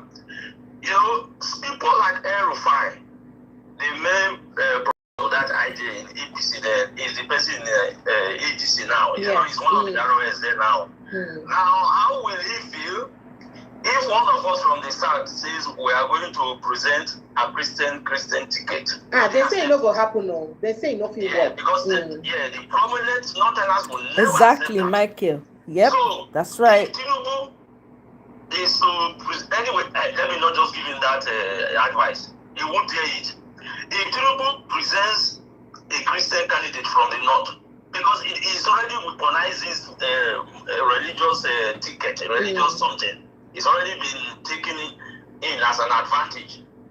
If he does that, these Northerners, they believe in their religious calling first, before even their Nigerian identity or anything. Yeah. So, yes, the few elites in the north will go and sell this fake idea to them that you see, the infidels want to conquer us. So you must resist it. So that is what is already selling in the north, in the mosque, all the mosques in the north. They are already telling them that this is what Tinubu wants to do. So that is why you are seeing the resistance even now when Tinubu has not even voiced out anything about it. You know, that is the idea. Nothing more, nothing less. So because of that, Tinubu will lose that election. Hopefully, if he makes that mistake, let me not just give him that is his business. Regarding Peter Obi, because Peter Obi is the person I really want to talk about, and that's why I still even bother talk about Nigerian politics. Otherwise, I will just call you and discuss other social ideas and not political issues and the rest. If Peter Obi doesn't get the ticket of the ADC, I would advise him. I would simply advise him. I will even write to the secretariat of Labour Party. He should quietly go back to Labour Party. This time it's not a question of dividing the votes. That won't happen. Because the US government have given a written warning to the presidency. You can go and investigate it in Abuja. Yes, that if any attempt is made to rig the election, if he doesn't conduct a free and fair election, they will make sure he doesn't come back for a second term. Because they said they want to see a true winner. They said if Tinubu wins fair and square, then everything will be fine with them. And they even gave in that condition, that Muslim ticket, which we are all talking about now. They told him they want that one. So all that permutation are true, say the US is frown at the Muslim, yes, and that they are seriously against it. How did you get this information? Oh, precious. Let me not put you into trouble. Forget about those issues. Let me I just tell you secretly. Although it's not secret, I'm on phone now. What is there is that there is no, but if you tell me, I'm not going to tell anybody. Okay, and then if that's the case... No, between me and you for here now. Just between me and you for here. What is there is that there are members of the US Congress. You understand me? You know that their bases are the Pentecostal, and they believe they are the Pentecostal arm of their organization. That is the Christian community, the Christendom in Nigeria, are being murdered, are being slaughtered, which is a fact. So they are now telling Trump, if you want us to give you our own support back home, that is through these legislative people in the really seed. Okay. They said, you go and tell Trump, this is what we want to go and achieve Nigeria. Tell that president that we don't want that Muslim ticket. As long as Nigeria is an evenly divided Christian religious composition, it shouldn't be a Muslim ticket or a Christian ticket. You understand me? That is what the injunction they have given to the Congress and those who are putting pressure on Trump. And Trump, if you have any base, because Trump is already afraid that he will lose the midterm election in 2026 this November if he doesn't concur to what they are saying. And if he doesn't, they will impeach Trump if Democrats get back the House of Reps. So that is what he's afraid of. So there is just the how do I put it? There is the screaming behind the headline that is all over the place. It is the people from the Capitol Hill, House of Reps, senators that are putting pressure on Trump to make sure Tinubu gets a second ticket. So Tinubu on himself is afraid that if he does that in Nigeria, he will lose. So that man is just between the rock and the hard place as we speak. But you know he has the governors now. This is the way they talk now. Listen, I just between me and you. But he get the governors. So I think won't get the governors now. How you won't do? Because with these governors by his side, you know, go dey easy for any other person. Remember that all the sir. Look, let me tell you, precious, the governors are defecting, Go and find out, apart from the weaponization of poverty. Let me tell you, if Tinubu allows a free and fair election, which he ought to do, Tinubu will lose. He knows it. The facts are before him. But the APC now they talk say, you see, that's why they are doing their best to make sure that they consolidate on the grassroots. So you see what they talk. Say their opponents and just they for TV and radio they talk. Meanwhile, then they talk to the people that they have been going to the grassroots and talking to the people, which is true. They've been doing that. How much of that way the ADC don't do? So you see. Look, let me tell you, if you look at what the current government, the APC government is doing, they are just weaponizing poverty. They are just sharing money, cooking gas, rice, all those. I'm aware of all those are saying that they are doing all over in Nigeria. The governors are doing it. You understand me? But the problem within APC, all those defecting governors to APC, there are people in APC themselves who are resisting all these defectors. Just like they can't go and appear before Tinubu and just say these things to his face. You will see what will happen after all these primaries. After all these primaries, even all those governors that are defecting now, you will see what will happen. Let us not even talk about the senators and House of Reps members. Most of them will go back to this their Labour Party. In fact, some of them will, if the APC allows the even PDP to see the light of day from this wala they are going through now, it's all being orchestrated by the APC using the judiciary. All these judgments you are seeing left, right, and center, it's all APC induced. APC is just doing them. You know, using INEC. You know when I kept telling you we have judiciary and INEC, maybe you thought I was just joking. So you'd accuse APC of being responsible for these judgments? APC, 100%. Thank God saying they stop this thing for public because, Why? Because they're accused now. Look, Precious, I'm not accusing anybody falsely. Hey. The judgments you are seeing, I've been telling you this thing over and over and over. There was one scumbag who came on your channel the other day and was writing nonsense, insulting me there and all those kinds of. Those are people. Those are the floaters the APC are using. All those group of people. The judicial judgments you are getting now, they are all induced by APC, written by APC. The INEC you are seeing there now, INEC is not INEC anything whatsoever. Everything you see that is happening there now is being done by the APC. I'm telling you, I told you Wike has gotten everything. Maybe you think I'm just like when I say all this thing because I'm not a billionaire, I don't come and shout on TV, they are not seeing me, I'm telling you the facts because I have them. APC is doing them. APC wants to treat all the opposition parties before 2027 so that you won't have a secure platform from any meaningful opposition togetherness in all ramifications. Whether Atiku, whether those Atiku is not going to even get the nod from ADC. I've been telling you, they not just want to use him to float deceive APC because they know if you populate, for instance, Obi now, Obi shouldn't even come out again and be aligning himself to the, anyway for ADC he could do that because from me, as long as Atiku is there, the cabal, the so-called people who are ADC now saying they want to change Nigeria, they are just like they are acting to the APC we saw in 2014. They will scream the whole thing in favor of Atiku and scream out Obi. So you understand me? So in that process, if Obi goes into another party, there will be a division of the votes.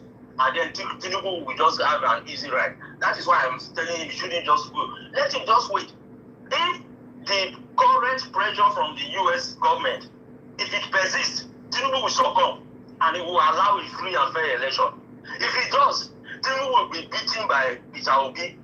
Even if Peter Obi gets the ticket of PDP, the party people are saying is dead now, is ICU ward, is all those ones they are talking about now. If the judgment comes, that is if the Court of Appeal and all those ones now, which is under the firm control of Wike and Tinubu, as far as even the Supreme Court, if they give that judgment, if they give, for instance, the Turaki fashion, that convention that was organized, if they allow it to go and everything just goes seamlessly as it is, as it ought to be, you will see what will happen. No, Tinubu, with what is on ground now, it is the pressure from the US government that is putting extreme pressure on Tinubu to make sure he gets the opposite ticket from the north. In other words, a Christian VP. But the non-tenants are arms up in arms against it. They're already going to the mosque telling them that an infidel is going to be hoisted on them. Because they don't even regard Tinubu as that kind of Muslim, that he just that he's a Muslim. You know, because I the one that say if they regard them as Muslim, why then go they insist they talk say they no go agree, exactly see that INEC chairman no dey talk. Why they go get mad to talk that kind of thing? That is the mindset of them in the north. Southwestern Muslims are not exactly in the same. Not be the same God all of us they worship. Not be the same Allah. I be They're Allah not for they that way. see They them come the from same. Allah for. Is that not discrimination? And discrimination not there against Islamic law. You are not a threat, sir. Be very close to all these called Muslim people. Just interrogate them. I'm telling you what I'm saying from the bottom of my heart. They don't even regard Tinubu as one unique member in their family. One even told me the other time he's married to a pastor, and you think that is the person we hold in highest something. That's what he said. Go and find out. So They don't rate Tinubu. You see that lady minister who came out, Masawa was whatever his name was, they just only put her to go and test the waters. That is it. That is the reaction. Yes, she has gone tested the water. You see that man, Farouk, who was interviewed by Arise. Look at the answer he gave. So you think they are just telling him if he does it, he will lose, and that is the pressure the Pentecostal. So if he loses, who will he lose to? That's the question. Will he not lose to a P2B who is not Igbo? Is it not worse? Or because they will have a northern candidate, a northern Hausa candidate, but BP, so it doesn't matter. Yeah, the Northerners are hell bent on taking back power because they are saying Tinubu has offended them. I also hear that they are also coming down now based on Trump's agitation, that they also want to show some sort of equity and fairness based on Trump's agitation. I'm also hearing that. They are lying. They are lying. They are lying. They are hand in glove with all these bandits. When I told you our forest in the whole south has been taken over by these kidnappers and Fulani militia, did you remember that chat when I told you that we are just playing? Yes. Yeah, but you can see that he's coming now. He's manifesting. He's sapping. You see it like now. When I told you that, perhaps you didn't believe it. They are not. These people in the north, they value all these kidnappers and everything more than us in the south. And they are using it, you know what? They are using it to say we are collecting our entitlement. That is what they are saying. Because they are urging all the governors in the north to have budgets for these people. Budgets. Go and find out. They are secretly doing it, irrespective of political party affiliation. All the governors in the north, they are telling them you must have budget for this budget. You would think Gumi coming out to say all that he says is just talking for nothing. That is it. They said you can give Niger Delta people money, you can go and train them in universities and the rest. Just imagine can you imagine the audacity of these people to be comparing Niger Delta people who that have been the bedrock of our economy. They destroyed our landmark, everything, all our resources, using our oil. These people who are, because their agitation is ideologically based. It's nothing more than that. They want to Islamize Nigeria, Islamize that country. That is their agenda. And how will they do it? They need money. They need funding. They need the infiltration of all these Muslim, all these Fulani Muslim people from the Sahel into Nigeria. That's what they are doing. People don't understand that. That is why that's why they want that Muslim VP there. They know the VP is a spectre or whatever it is. They know. But then the fear of that one for Tinubu is the fear, is the beginning of wisdom in his own case. Ask me why has Tinubu never ever handed power to the VP once, whenever he has been going abroad, since he has been globetrotting. Have you ever seen handed over? I've also wondered same. Yes.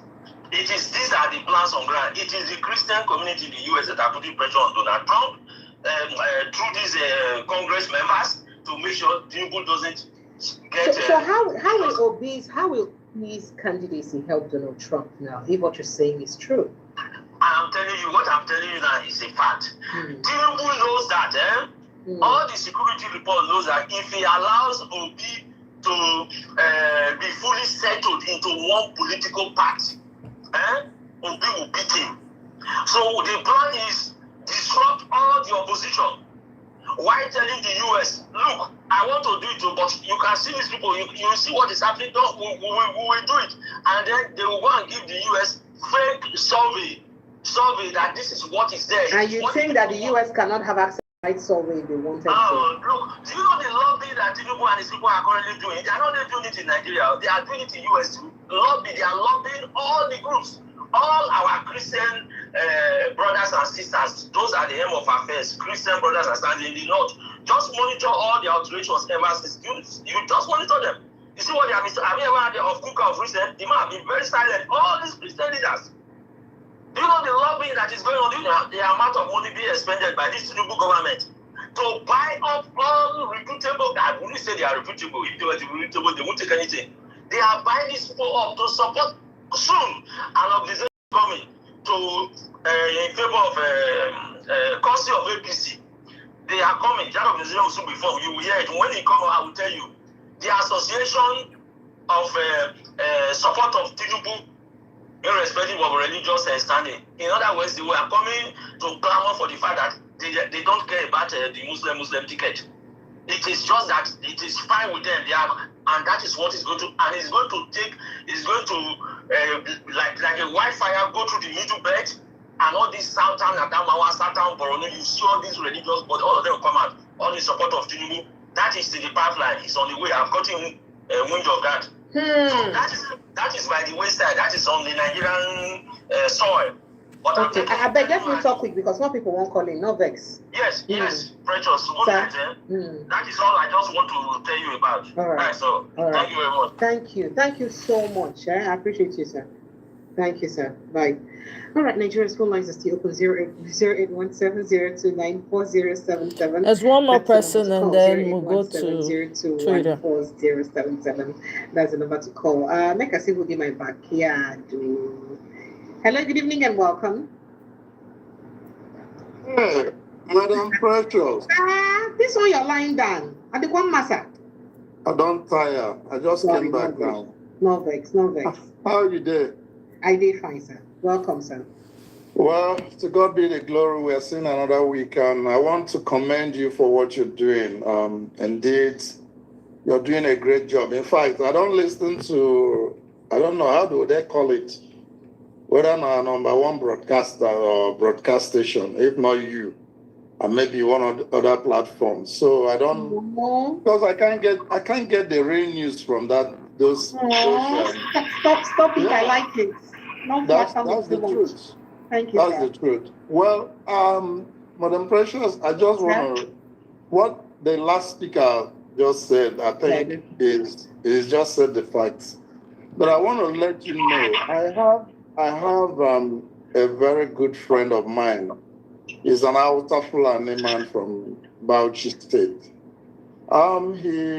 He's a member of APC. We usually joke in those days, they usually call me PDP man, I would say APC man.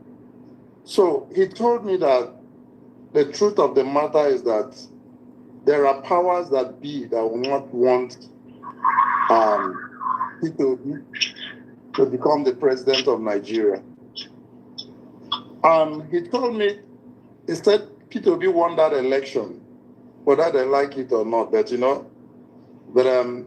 what can they do? They are just having a kind of, they are ruling from insiders. He was telling me also that the reason why the government does not want any party to take Peter Obi, they knew that if he's in the ballot, they should forget that Peter Obi has a grassroots and lovely followers. He told me that Peter Obi won Taraba, won Benue, won Akwa Ibom, won River State, won part of Niger State, he got almost 50%. That in Lagos State, he won almost 80% votes in Lagos State. So all these places you're saying were rigged? He told me, he's an Hausa Fulani man. In fact, we have been friends for the past 20 years. Oh, wow. He comes to US all the time. Maybe anyway, he's just a quiet man, But, he just collect contracts from, this government, somehow, few contracts, so that he got to keep body busy. Now, what can you do? So the truth of the matter is that why they don't really want Peter Obi to be on any ballot, because they knew that he's still going to win. Precious, have you asked yourself this vital question? Upon APC has, I think, is it 30 or 31 states now? Exactly, Sid. Precious, are you there? Yeah, about 29 states. I'm here, very much. About 29. 29 or 30 states. Yes. Almost 30 states. And even Abuja, what is his name? Wike is trying to see how he can get Abuja for Tinubu.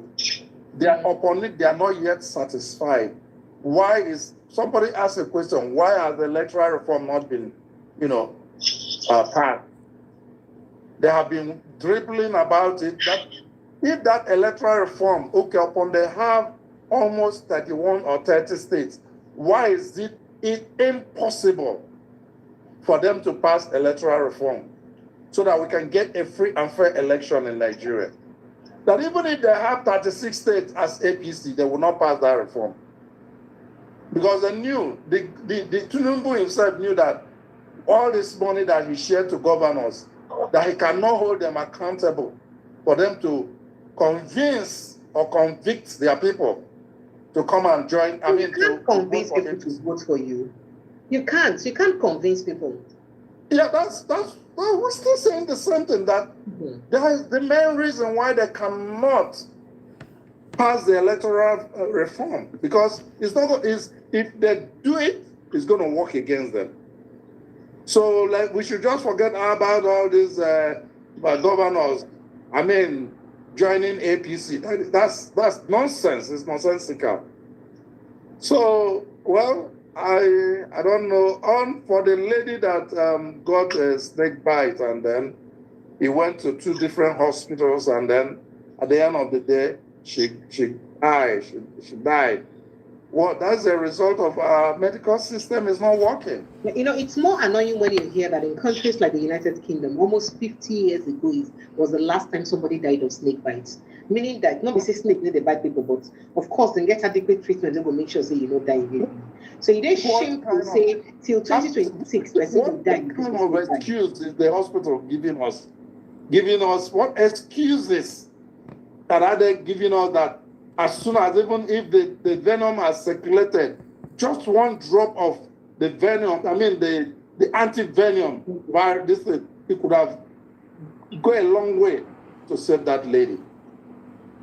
So you see what is going on? And tomorrow, all the ministers, the commissioners, first lady, last lady, every one of them will jump to go to Switzerland. Okay. I don't know whether is our president visiting again? Is he visiting Nigeria? I don't know whether he's visiting Nigeria or he has gone back to his country. I don't know. Which country is his country? He has about 2 countries now. If he doesn't have Guinea, oh yes, I like to tell you good night. It's not being good for trouble. Good night, sir. No, I don't. I just they talk on myself. I know they talk on for your side. Okay. I just say whether he don't visit again, whether he don't visit Nigeria. I don't know the time when he visit last, so I don't know whether he don't come visit Nigeria, go back to his country. I don't know. So that is the truth. What I'm trying to tell you, but let's keep praying for our country. My own is just for prayers, and the little I can support, I will support. God bless you. Thank you. Okay, so there's one more. I have quite a number of videos, guys. I'm gonna chill. Okay.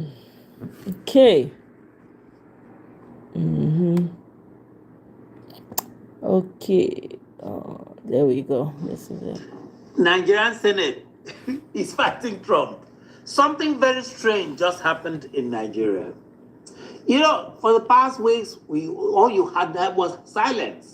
There was no outrage, no emergency session from the Senate, no usual no fire, no Natasha versus Akpabio. These ones slept with that. All of that you don't hear. Then suddenly, the Nigerian Senate finds its voice. Suddenly, he found his voice. Not against insecurity, not against kidnapping this past week, but against President Donald Trump. Nigerian Senate found his voice against President Donald Trump, kind of in support of the Gumis of Nigeria. They are now standing with the Gumis.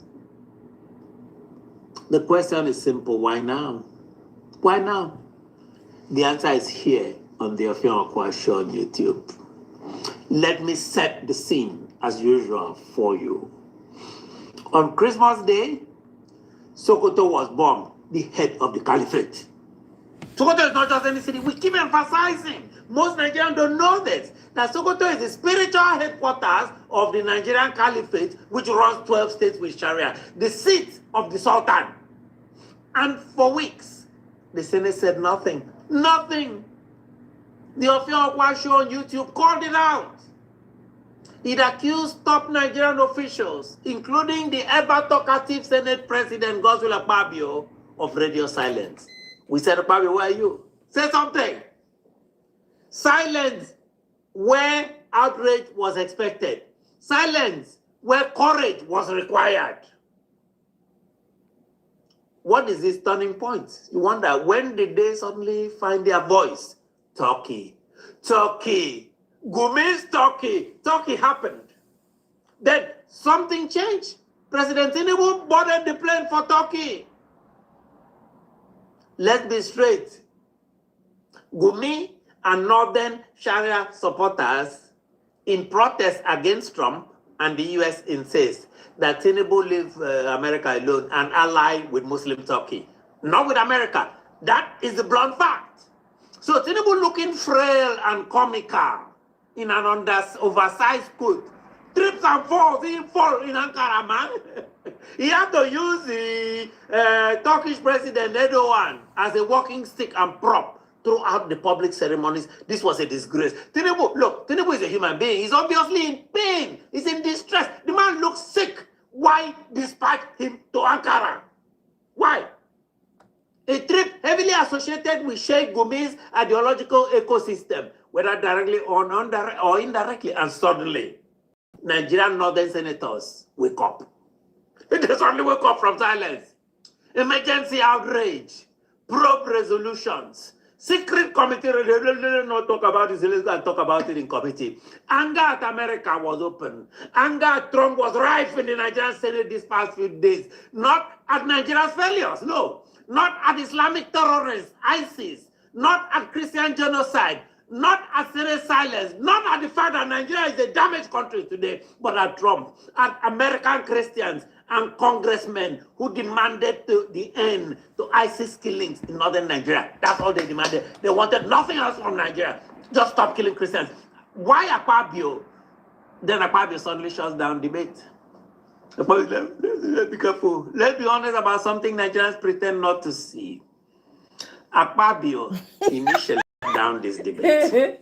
See, not be your shop we take buy am. I'm going to paraphrase it. Now you force us to buy am. Now you say now the best suit. We've said this it before, cost 300 million. Not be so you talk. That was fear. Fear of the Magnitsky Act, which could catch Akpabio. Fear of sanctions against Akpabio as a person. Fear of scrutiny by the US. Akpabio has long-standing corruption allegations in Nigeria, including EFCC investigations and unresolved corruption questions from his time as governor of Akwa Ibom State. This is public record. These are allegations. Yes, they're allegations. But they're persistent, they're documented, and they're politically dangerous for him in Washington, D.C. of today. You don't provoke Trump when your name could already be in the system as one of the names on the Magnitsky Act. You don't do that. Northern senators versus Akpabio. But northern senators, they don't share Akpabio's fear, so those ones are not afraid. Unlike Akpabio, they're not. The anger is not about diplomacy, it is about power. Some people believe that some of the corruption money, some people have been alleged is not here. They're angry that Tinubu didn't stop the bombing. Those northern senators are angry that Tinubu did not condemn the bombing immediately, even though they did not condemn it themselves. Akpabio tried to bury debate on this. So they flipped the script on him these past few days. From silence to Senate outrage. From cowardice to confrontation. They are now comfortable. Now that they forced Tinubu to go to Turkey. Not because Trump did any bad thing to Nigeria, but because Northern authority felt challenged. The North felt the authority is challenged. Normally, the British royal family and the British government support them. But that support is weak today. The real conclusion, let me say this clearly, and Nigerians must hear it. Bola Tinubu does not rule Nigeria. This is my opinion. This is what I see. He does not rule Nigeria. He negotiates Nigeria. Bam. He navigates Nigeria. He survives Nigeria. Real power lies elsewhere. Yep. In entrenched northern religious political authority. Caliphate. In Senate blocks that decide when outrage is permitted. They decide. Akpabio feared Trump. Akpabio has a reputation as a political coward who bends to the wind and could switch allegiances at the drop of a hat. Telling you, Michael. Public evidence exists that Akpabio is a weakling. Tinubu, on the other hand, actually fears destabilization. It be like they rush, carry poo for him body. Northern senators fear So yeah, nothing. they go. And that tells you everything. They were initially scared, don't get me wrong. Right now, they're not scared. They're not. In Nigeria, courage has a timetable. As you can see here, Senate bravery loads slowly like Nepal lights. Senate bravery loads slowly like Nepal lights. Sometimes it never even comes on like Nepal lights. Other times it comes with generator noise and diesel smell. That's what you have. Generator noise and diesel smell from those hypocritic senators. Yes. Subscribe, comments, push notifications. This is your Fiokpa show. We don't just report events as you can see here. We track where they lead. We have opinions. Absolutely. I am the voice. Oh my goodness. You guys are killing me in the comment section. Between you, Mr. Abiola, welcome. Welcome. There was no IREV glitches. They turned it off for presidential and it worked perfectly well. Yeah, they did. That's what happened. Yep, we are aware of that. Tell me, Akpabio, Oshomole, and Wike are not your... And they all supportive of Tinubu, including Uzo Kalu. Yeah, we're not disputing that. We're not disputing that. Right? He's imposed governors in almost all the states in Nigeria. At least my own state I can speak for, right? But does that make him does it mean that he's absorbed because of that? He's not absorbed. He's used his money to buy everybody now. Is it not money he's using to do everything that he's doing? And then of course he's going to find greedy people everywhere. Right? But his own takes the cake. He's the greediest of them all. Okay? So we are not disputing that, Yinka. So every corner of Nigeria there's corruption. But when the top is very corrupt, is the most corrupt of all, then there's a problem. Because if he wasn't that corrupt, all these people that you're talking about, they would have been in a placement for them. They would all be locked up somewhere, right? But because he's corrupt, his own corruption takes the cake. Not only is he corrupt, he's a drug dealer. He's all kinds of things. Now, Nigeria today, there's drug everywhere in Nigeria. There's the parts of Lagos that where you go to, young people are strung out on drugs. That's not normal. That's a man that came to destroy. Now, I heard that even in Osun State, he withheld local government funds, about 300 billion or something like that. There's a quiet war between him and Adeleke. I believe people don't know that one. Okay, so please, is he not the one that imposed the governor in my state? He looked for the weakest, the dullest, the muumuest, and installed the governor. So does it mean he's not at fault? He's at fault too. He still takes the blame, Mr. Olayinka. He still takes the blame. Okay, Abegistan. All right, so let me see. Where do I start with this? Okay, let's listen to this. And that it is time for him to give up his ambition after several attempts. His presidential ambition. Well, in the video, the former governor said that Atiku has been in the race to become Nigeria's president since 1992, and that it is time for him to give up his ambition after several attempts. Let's take a listen before we come back for some reactions. Atiku Abubakar has been contesting the presidency since 1992. Indeed, there is really no election since 1992 that he has not participated in. He ran against Abiola. In 99, he ran, first as governor, then as vice president. In 2003, he picked a form. And that was the crisis, that was what led to the crisis between him and Obasanjo. 2007, he ran, I think he ran on AD or so. 11, he ran, came back to PDP, right? He ran, was it 11? He ran in 11 against Jonathan. 15, he ran. 19, he ran. 23, he wants to run. But now only you did. A time comes to look at it and say, it's enough. Let me be a kingmaker rather than this king. Well, I think Donald Duke made a lot of points, but let me take a... I don't hear. Reni Tinubu wasn't tipping Taylor. Nobody is lying. Olayinka, are you not understanding what sarcasm is? Eh? Who is lying? Eh? The suit was purchased. Who told you? Did anybody talk about purchasing suits in Turkey? God damn. Chill. Olayinka, your body dey hot. Take am easy. Yeah?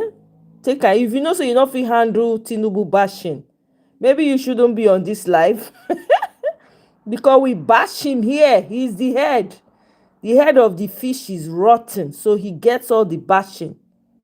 Okay? Nobody said anything about him buying a suit in Turkey. Yeah? So please, the man fell. Did he not fall? Did he fall? Abi he did not fall. He fell. Abi he did not fall. He fall now. And yes, maybe na him wife choose the suit. It's possible that his wife said, let him wear that suit that cost $300,000. Because it's all about money. You no even show for him body. The thing be like coat of arms. E be like pikin wey dey rush comot for house in the morning wey dey go school. They don't carry any oversized uniform give am make e wear. Hey, since 2023, obedience have not stopped. Lie. Every well-meaning Nigeria really has not stopped. They don't have control over the people. Olayinka, I'm not leaving him. The man is really causing a lot of problems for our people back home. So we're not leaving him. Atiku, runner in chief.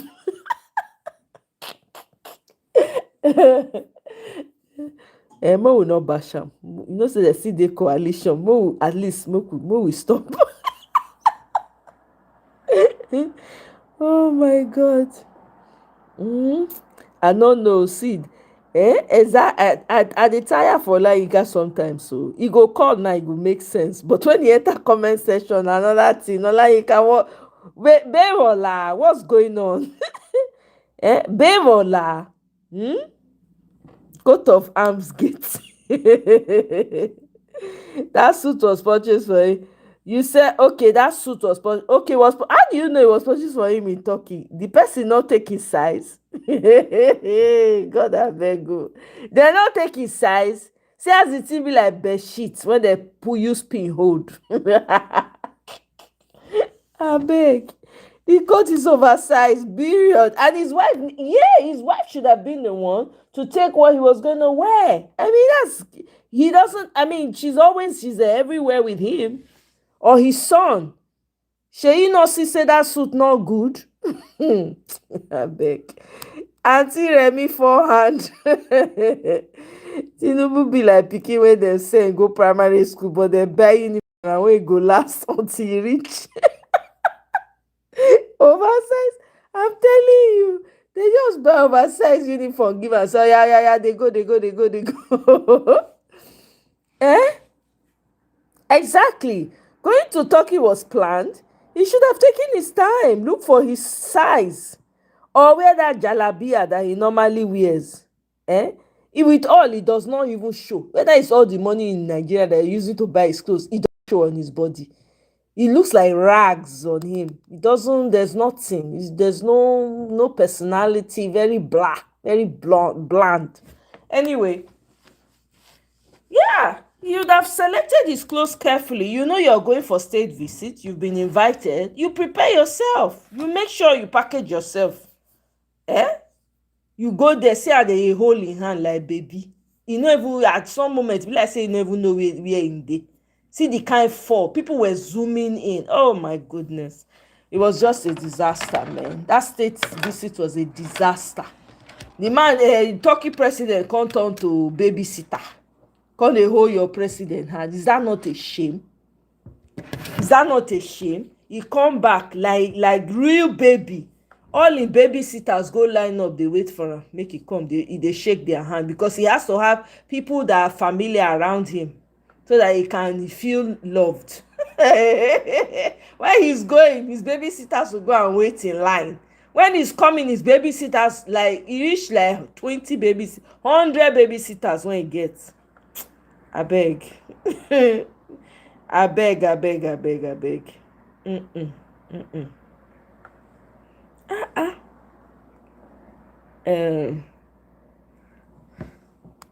Anyways, let's move. Can show now the videos when I want show now before I come out. Insist that northern Muslim insist that whether Yoruba like it or not, that they must bring Sharia law to Yoruba land, and there's nothing Yoruba can do about it. Bam. Just the way they are imposing Arewa on Middle Belt. Just the way they insist that we must be one Nigeria, whether Igbo like it or not. So they said whether Yoruba like it or not, Sharia law, they must bring and come Yoruba land. Even recently, Adebayo Shitu, that resides in Oyo, invited Gumi. They have close meeting, which people did not really understand what they discuss. And after that meeting, Shitu insists that if Oyo people make him as governor, say they go bring Sharia law to Oyo state and nothing go happen. Those of you who don't know, Shitu no one bring Sharia law because of say in like Sharia law. In just one bring Sharia law, or they convince Gumi, say if he give him governor for your state, say he go bring Sharia law, because he know say the only way where they go give him governor for your state. Now when he promise the northerners something, say if you make me this, I go do this for una. So definitely, to my own observation, that is why Shitu invite Gumi to Oyo state where they get close meeting. And make una watch out. As long as say Shitu don't promise, say if they make am governor for your state, he go bring Sharia law. Una go see say the next governor of Oyo go be Shitu. As long as you are ready to do what the northerners want, they go make you governor anywhere in Nigeria and nothing go happen. You know the funniest part of it? Nothing go happen if they bring Sharia law to Yoruba land. You know why? Because individual Nigerians, we are not ready to take back our country. The northern elite, especially the Muslim ones, that they do whatsoever they like with our life. And as long as say we're not ready to resist them, they will continue to do more. The only place when Muslims know they get out, now only people where they feel resist them. Or anybody where they gelenge from these Islamic people, especially those northern ones, they go use you to gelenge. But if you can stand up against them, you go see say they don't go misbehaving. But everything they are imposing on us, whether we like it or not, it will come to pass as long as say we're not ready to take back our freedom by fire by force. I tell people, freedom don't come free. Freedom come by fighting. The word free is free in that freedom. The full meaning of freedom is free doom. You are free to doom. That is the meaning. So if you want to set yourself free away from all this oppression, you need to stand up and fight against your enemy. And who are your enemy? Your enemy are the people that did not want you to go far in life. The people that did not want you to see the next day if you don't practice their religion. The people that want to impose their own ideology on top you by fire by force. So the best option for Nigerians, let every region start agitating for division. Now, if you agitate for separation of Nigerians, let us agitate, make a split northern part of Nigeria from the rest of us. May they live their life. Anyway, share your thoughts on the comment section responsibly, and for those that love. So, una don hear am. Whether they like am or not, Sharia is coming to the west. Or your state is in view. Me, I know so Oyo State get many Muslims before. Those ones, e don tey when they get Muslims. But the Muslims when me know growing up, decent human beings. The Muslim houses, everybody live peacefully together. But their numbers have increased. I even heard recently somebody was telling me they have Fulani quarters in Ibadan. They have Fulani. I mean, they have a community of their own. Okay, now here we dey now. Maybe this was what they go. Look, now listen. Is Africa. The most praying continent on this planet, Earth, is Africa. The most praying, if you research and if you see it. Most churches, every 600 meter or 100 meter or 1 kilometer, you will find a church. Most poorest continent is Africa. Why? Do you have an answer? We don't need churches. We don't need temples. I am pastor myself. We need schools. We need hospitals. We need industries. That is where the life is. God is not telling you to build church and pray me there. You pray where you are. You need correct policies to change the people's life. By praying, if it is changed, then we cannot be poor. God says you can't just pray, you work. Make the policies. If I'm wrong, please tell me. No, you're saying the truth. It's a bitter truth. We believe that we go to church or a temple or mosque, our problem will be sorted out. No, then we cannot be poor. We could not be the richest. And we have the most mineral deposit in the world. Look at the opposite. And these people outside, they don't have anything, but they are richer. Because they see the opportunities here. There is no churches like what we have. That means not that they are not Christian. No. They are Christian. They are. They do pray. But the priority is not only the prayer and praying and then you come out. No. The priority is to build the churches, so build the industries, promote the employment, reduce your deficits by creating that investments. Schools, education, science, technology. These are... Don't we already know that? Money no dey give class, and that's why Tinubu hates everybody. He knows the only reason people surround themselves around him is because of his stolen loot, and because he can pronounce responsibility. You think he's pronouncing it for you? He's not. He's pronouncing it for his colonizers. That's who he's pronouncing. It's not for you. Other Fune is not for you. It's for his colonizers, the people that supported him, the likes of Obama. Naimi they pronounce am for, not be you. Okay. Let's see.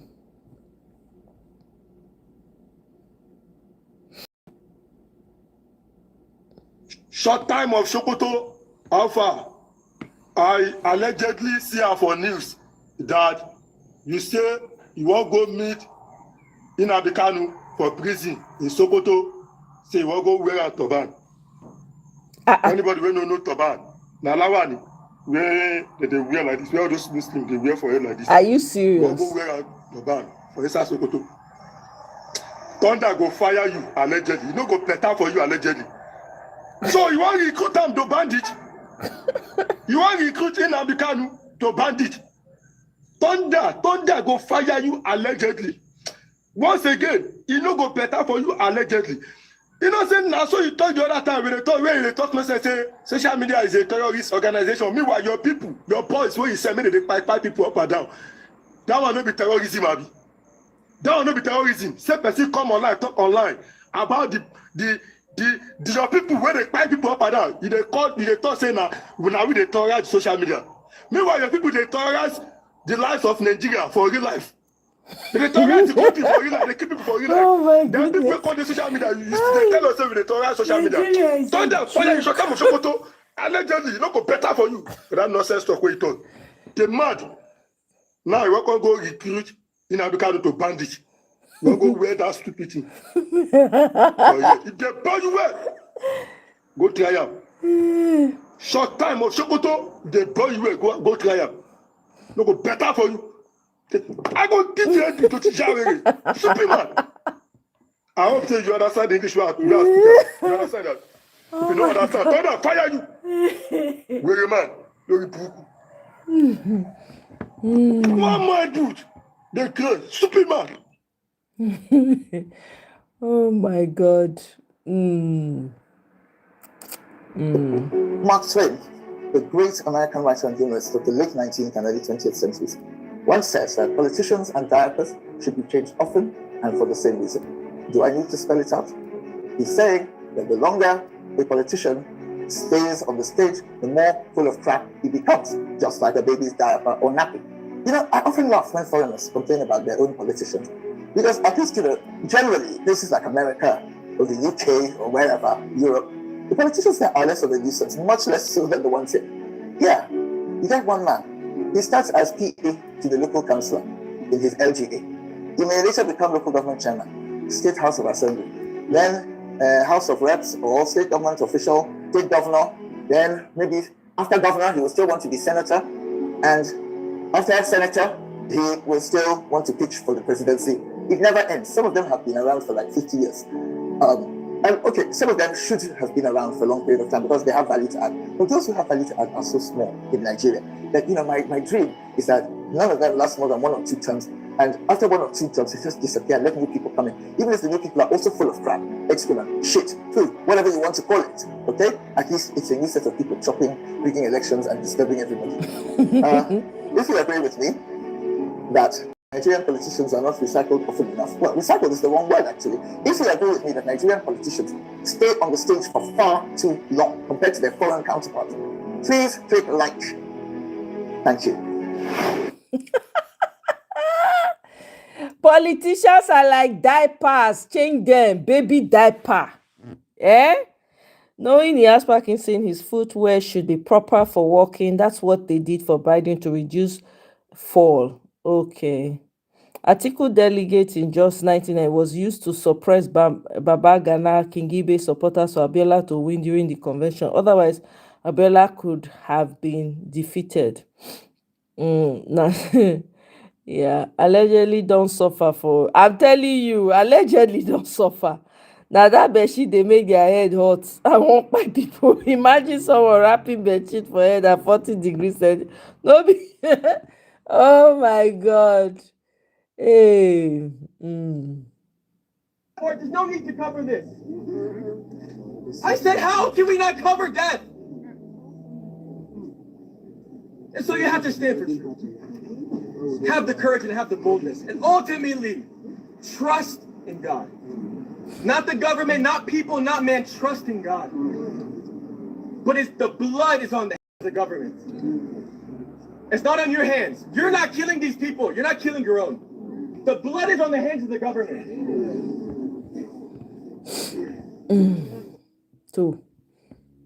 So question I have is, can't other Nigerians not fit go? They can't go to that water to go and build. They go just buy Nigerians. As far as say na Nigeria, because na foreigner now, they're not there. Especially say na American, they're not born them well. The IRF meeting don't start to IRF summit. Now that they call am. Yeah, it don't start. So I think there are different groups. I think there's a Nigerian group that's there. Save Nigeria group was invited.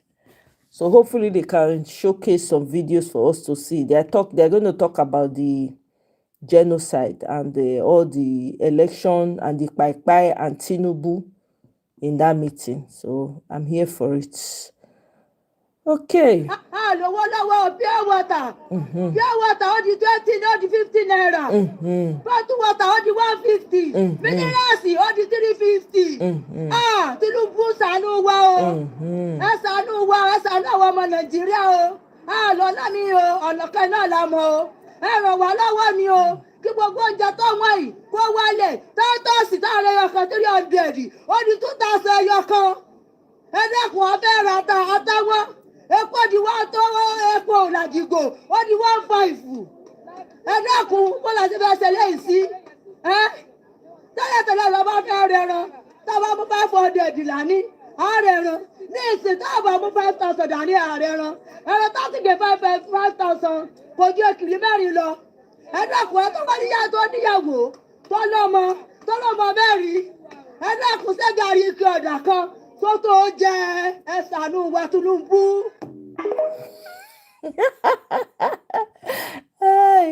I don't need to say it to you, but let me just read the interpretation. We are poor and broke as church rat. Pure water that used to be five naira is now 50 naira. Bottled water is now 450 naira, and in some places 200 naira. Bottled mineral soft drink is now 350. One Titus fish that used to be 300 is now 2,000. With 500 naira, we can buy meat before now, but with 5,000 you can't buy anything. Tinubu, please have mercy on us. We have no other means and we can't steal. Oh, I'm sorry, I'm laughing. No, I'm laughing to keep me from crying. I say, I can't address this thing again for the last time. You don't understand? So I don't do them before. I don't first address the issue before. I'm telling you, Michael. Like, I get a lot of people coming to my Oh DM. So many of them. Especially with this a toothpick for mouth. They use a lot of toothpick, them. they pick in teeth. They come my DM. They insult me. They call me names. I pop this that. They threaten me. See, that is why if they hold me, I go beg for my lives. I go beg to buy. See, now only the north are they exposed. Why not they expose south? Why not they post east? Why all these things for the north? All these things where they happen for east, I know they post them. Only north are they exposed. Say I be IPOB, I be this, I be that. Now make I clear again once again. My intel, they cover only north. I am here in the north. Born, raised, live all my life in the north. And my intel are not here to cover 100%. And I know they make mistake. If tomorrow I get sure intel, like sure person from the west, from the east, I go like I go embrace them. In fact, I'm even working towards it. You don't understand? By the special grace of God, before March, because I don't plan on traveling all those places to cover the east and the. Are you serious, Michael? Wow. Sure you get. So for you, when they call my DM, they call me IPOB because I can't be everywhere.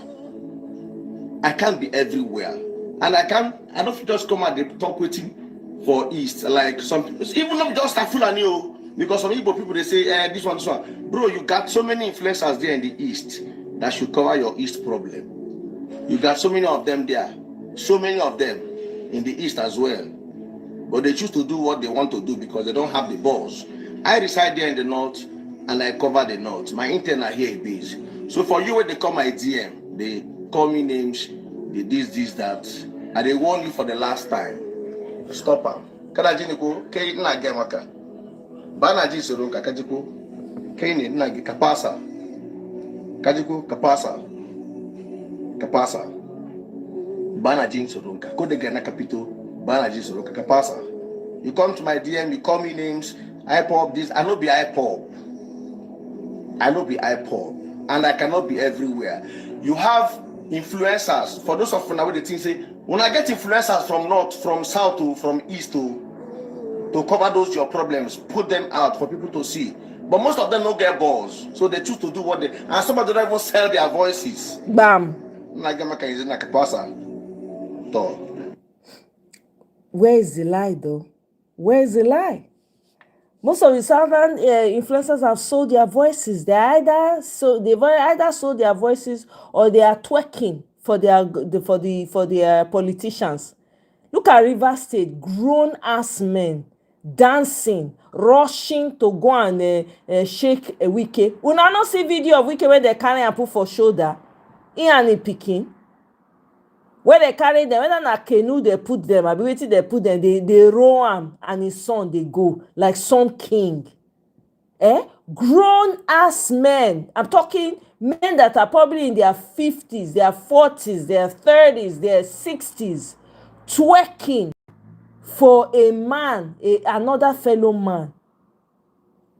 Look at what is happening. No jobs. But they are ready, they are willing to sell themselves for food. Where is the lie? Where are the southern influencers that will be reporting kidnapping like this? Did we not have a wetin Harrison Guam issue? Wetin happen? Wetin happen? I beg you, even VDM sef, you can't trust him. VDM is enjoying too much now. Shebi he just bought a new car. VDM in tongue don dey change. You know they talk strong again. He don join. It's southerners are just this is the problem. Na im make northerners fit dey do wetin dem dey do. They do gali. They carry chest come out, they do anyhow. It's a shame. I beg. I beg, oh, please, if you have any Mona learn, oh, snake Good bite everyone. incident. My name is Cletus Ogudu. I beg. We need to save a life. Save a life today by sharing this video. Save a life today by commenting, liking. And Yes, now, na toothpick now. see it and benefit from it. In case of snake bites, scorpion bites, where there's nobody to help you, even if there are people to help you, you can still do this, or you can tell them to do it for you if you can't walk at that moment. The first thing you need to do for yourself when snake bites you. Oh, see, the be like say you dey watch the thing they come. And the Your blood comments. making the poison to spread in your system. Nah, this guy Olayinka call me, so you see dey that end. You dey watch am dey come. Please help me to share this video. To save Yeah, life. it's a This is live toothpick. video. Share this video so that others can learn from it. So this is what you're going to do if you get a snake bite in the bush or anywhere around you. See this what they watch they come. This is plantain. This is plantain. You cut it like this. You cut it like this, and you soak the juice. The juice from inside. Soak it very well. At that moment, it will neutralize every poison of that snake bite. The poison of that snake will be neutralized with this liquid coming out from this plantain. You can chew it and swallow the juice, or as you cut it very fresh, just be soaking it. Soak it very well, and swallow the juice. It will neutralize the poison of that snake or that scorpion in your system. And if it is something that is so severe, after taking this one, you're going to get the fresh one like this. This comes from the center of the plantain like this. Get it like this. Pound it with ginger. Get one piece of ginger. That's 1 piece of ginger with 1 bunch of alligator pepper. Pound it together like this. Pound this one together with the alligator pepper, ginger. Add a little water to it. Allow the person to drink from it, and use some to rub the place. If it is here, rub it from here, come down like this. If it is leg, you can also rub it, come down like that. Do this to save a life today. It is very, very important. This thing has saved millions of lives. Try it. If anybody is complaining of anybody comes to you to complain of snake bites, or anybody you hear that anybody complain of snake bite or snake bite you yourself, wherever you are, find your way to where this plantain, cut one like this, and soak it. Soak the juice. Soak the juice, and within few seconds, not even minutes, the poison will be neutralized. And make sure after soaking this to neutralize the poison, go to seek medical help so that they can remove the snake teeth from you. Because there are some snakes, if they bite you, they will leave their teeth on you. Their teeth will remain on your body. So go to people who know how to remove it. They will remove the snake teeth from your body. It will not harm you again. The first thing, don't panic, don't fear. Then after that, get plantain leaf like this, cut it and soak the juice from inside. After soaking the juice from inside, you can also pound this one with ginger and 1 bunch of alligator pepper. Mix with small water for the person to drink, and use some to rub or massage the place. And that will be the best solution for it. You don't need any other treatment. That is all for that. Thank you. Okay, I hope you guys have taken note. Talk about government insensitivity, government lack of respect for citizens, government disdain for citizens. You don't understand. Because why is government put in place in the first place? To take care of its citizens, of its people. Whether they are from attack, whether they are from external or internal aggressors, whatever it is, that is what government is put in place. And you find out that people have been displaced in Benue, in Plateau, in Kogi, people have been displaced, people are still in kidnappers then, and you don't see that sensitivity, that empathy connection between government and those who are, going through this attack. Look at your water, for instance. Look at Plateau. There's a young man, an American missionary, who has been rebuilding houses in your water for people who are displaced. Exactly. And our own government cannot bring back displaced people from IDP camps where we have over 600,000 people from displaced communities to rebuild them. But yet they have money to buy private jets. Yet they have money to buy the beast where the president is driving today. Yet they have money to renovate school, the presidential villa for the vice president and for the president. And even look at the budget for travels. They have money for all these luxurious things, but they don't have money to relocate their citizens. The American missionary Alex Bagbear, the building Zion, is spending his money. How he gets it, I don't know.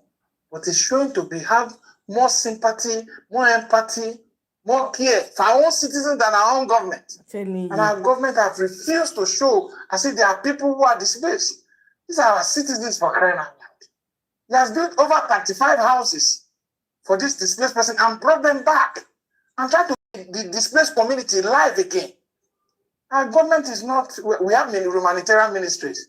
Humanitarian ministry. What is the humanitarian ministry doing? Nothing. Nothing apart from they say they have shared money, they have done, and you don't see the money anywhere. The people who really are affected and who really need the humanitarian effort don't get to see it. So when we talk about government insensitivity, these are the things we are talking about. When we talk about government disconnect, these are the things we are talking about. When we talk about elitist government approach to class difference, this is what we are talking about. Because when government found out, government can host those who are probably stealing money. Government can struggle to try to collect the case of those who are their friends who have a case of financial misappropriation. Governments misalign allocation to areas that will not even benefit the people. Government misallocate resources, and government mismanage resources that have no direct impact on the life of the people. If it was a reasonable government, the APC or the Tinubu administration, they would have at least built a health center in that place that the man is trying to bring back those who have been displaced. We have a challenge, and you think they care about you. They care about themselves and their future and the future of their children. Yes. That's why they are amassing wealth, they are amassing it. Because if everything works, you can get loan to run a car, you can have insurance to build a house, you can do this to do that. They won't need you because they will know that you will vote based on the performance of government. So it is for you to judge and for you to do the right thing and start to elect leaders at all levels that will be responsible and responsive to the yearnings and the plight of our ordinary Nigerians. It's your responsibility. Your vote has power. Don't let anybody deceive you. That's why they are buying it. That's power. Take it seriously. So, Shebi, I just said it now. Some na don't destroy table already. Let's listen to this Fulani lady. Now Fulani girl be this so. Okay, guys. So I saw some Northerners ranting on their page about how the 2023 election wasn't balanced because all the candidates are Southerners, and in 2027 they will allow that to happen, that they should allow Atiku to represent the North in 2027. Dear Northerners, I just want to say respectfully that you are the most stupid and gullible group of people I have ever encountered in my entire life. First of all, since 1960, out of 100% of leaders that Nigeria have ever produced, 70 to 75% of these leaders are Northerners. More than half of the leaders are Northerners. Please, what have these leaders done for you? Tangible something, not us buying you wheelbarrow and calling it empowerment. Tangible something.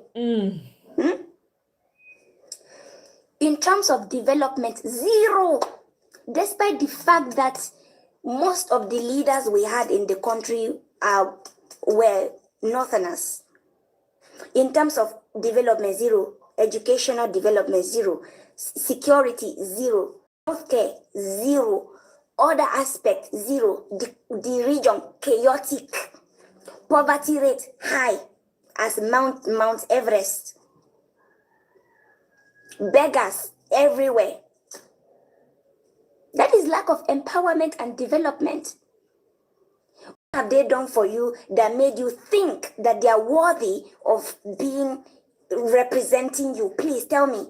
To be quite honest with you, if I see Atiku and Tinubu, I will choose Tinubu. Here is why. At the end of the day, atrocities happen in the north wasn't created by Tinubu. Tinubu inherited banditry problem issue in the north. It started from your northern leader, Buhari. It started from him. According to some reports, the former President Buhari, he recruited Miyetti Allah members to sabotage the regime of Goodluck Jonathan back then. And look at them today. And when you even look at it, look at the three Miyetti Allah members that were arrested in Kwara State recently. Go and check the banditry industry. I'll call it industry because, you know, people are making money out of it. Go and check the industry. Northerners dominate that. 99% of them are Northerners. And almost most of them are Fulanis, just like Buhari. Bam. I pray for you, Northerner, in Jesus' name, in the name of Allah, please, may you receive sense in 2027. In the name of the Father, and the Son, and the Holy Spirit. Na Fulani o, this girl na Fulani o. Where is the lie in what she said? Where is the lie? She said it all the way. You talk true, you buy, you no talk true, you go buy. You hear wetin talk? He said they put Tinubu down, put Atiku, he go choose Tinubu again.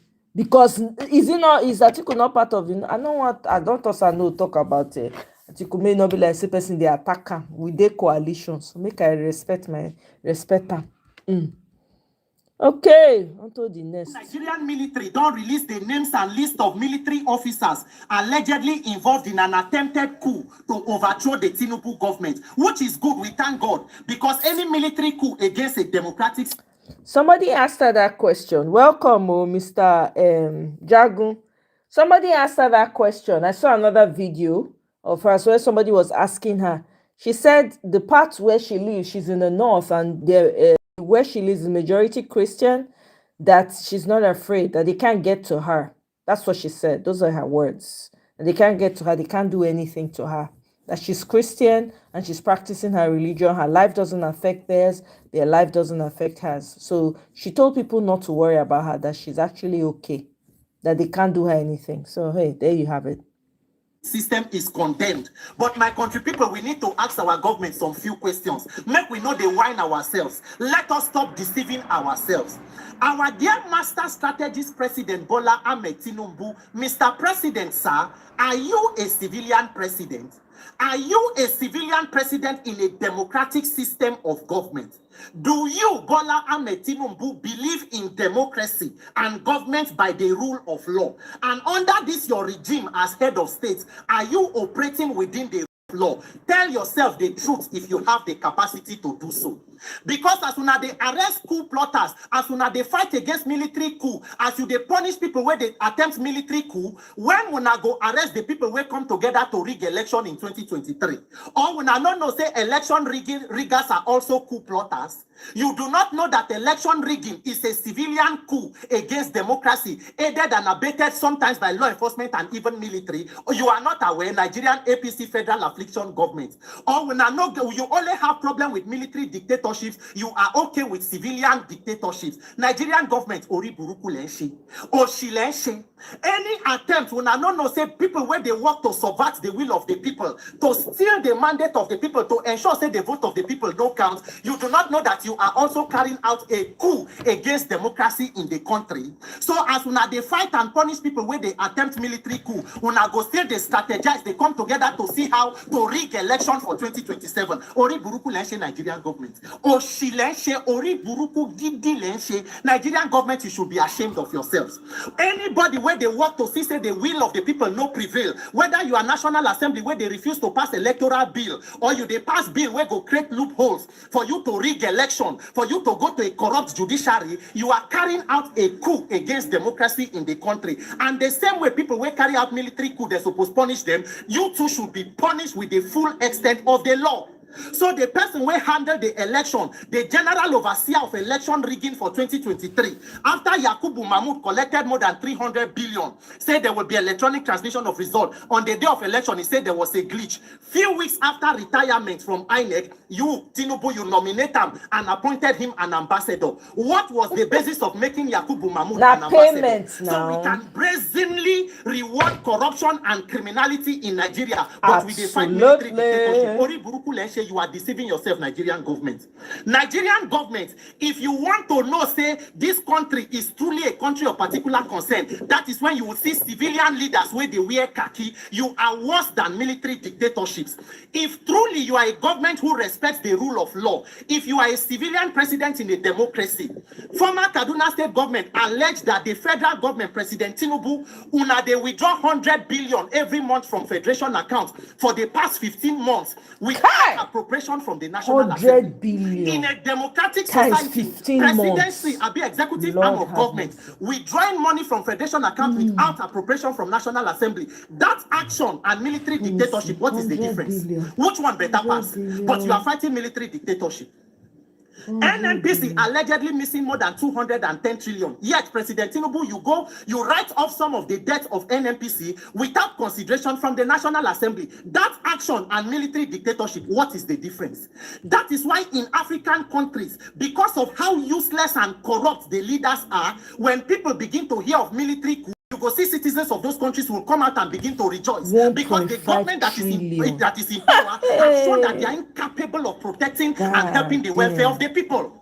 If you want to sample people's opinion to know where people, citizens' hearts they go to the street and ask people interview between the government you have and a military dictatorship, which will you prefer? Is your life better under this so-called civilian dictatorship? No, you say 100 billion. That is why the country is the way 100 billion so times 15 months. That's 1.5 trillion. You are planning to rig election in the coming elections. You enter National Assembly, you convert it to APC town hall, they sing on your mandate, they shall collapse. You go to judiciary, they play on your mandate, you shall collapse. Mandate where they stand on mandates, they fall for Turkey. You are in attempt to convert the entire country to a one-party state, a direct affront on democracy and the rule of law. Yet we condemn military dictatorship. Both people where they carry out military coup and those of them where they civilian coup and election riggers, you ought to be punished. So when they go punish those set of people, Nigeria shine on an eye because as they fight against military coup for country, so the real civilian coup plotters, they coup for government. If you do nothing, if you refuse to come out to vote again,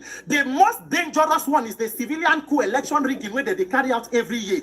As military go stand side to do their job, let Nigerians ensure you come out in millions to vote and protect your vote. Do not allow civilian where we are khaki to the rig election. They steal the mandate of the people. They announce winners for night. Then you come out to tell us that you are fighting military coup. Anything that is punishable should be punished. Anything that is an offense should be an offense. This Ori Buruku must not be sustained. President Tinubu, are you a civilian president in a democratic system? The way you hate military coup, do you also hate election rigging like that? Or you only hate military coup, but you can afford to prepare and also plan for election rigging? Ori Buruku Leshe Nigerian government. My name is Peter for Nigeria. So federal. Hey, I beg, make una help me double tap my screen device to your screen device to like. Not be me be the cause of the problem for Nigeria. I know so now the verse. But make una help me double tap your screen device to like or click on the 3 dots on the right hand side to like the show. Share them. Subscribe if you have not yet already done so. To those that have subscribed, thank you very much, so that we can take this to the permanent site. Next. Next.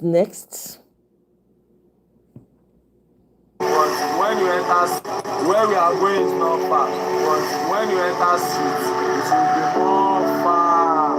But if you hear what your parents is telling you, use your brain. I know that many people to be in street. There's nothing in street than prison and death. If I live this life where they live for like 2 weeks, I will learn. Yes. ṣe bí wèrè o. Láìjà. Káì. Àjẹ́lẹ̀ wọ́n kẹ́kọ̀ọ́ tán. Ọ̀gá tó bá jẹ ọmọ tó pọ̀ bàjẹ́. Ó ṣe àṣẹ tó bá bá ṣe sí. Monday, joy is coming. Joy is coming. Wà lórí bẹ́ẹ̀. Ẹni tó jọ ìpa. You go learn so many things.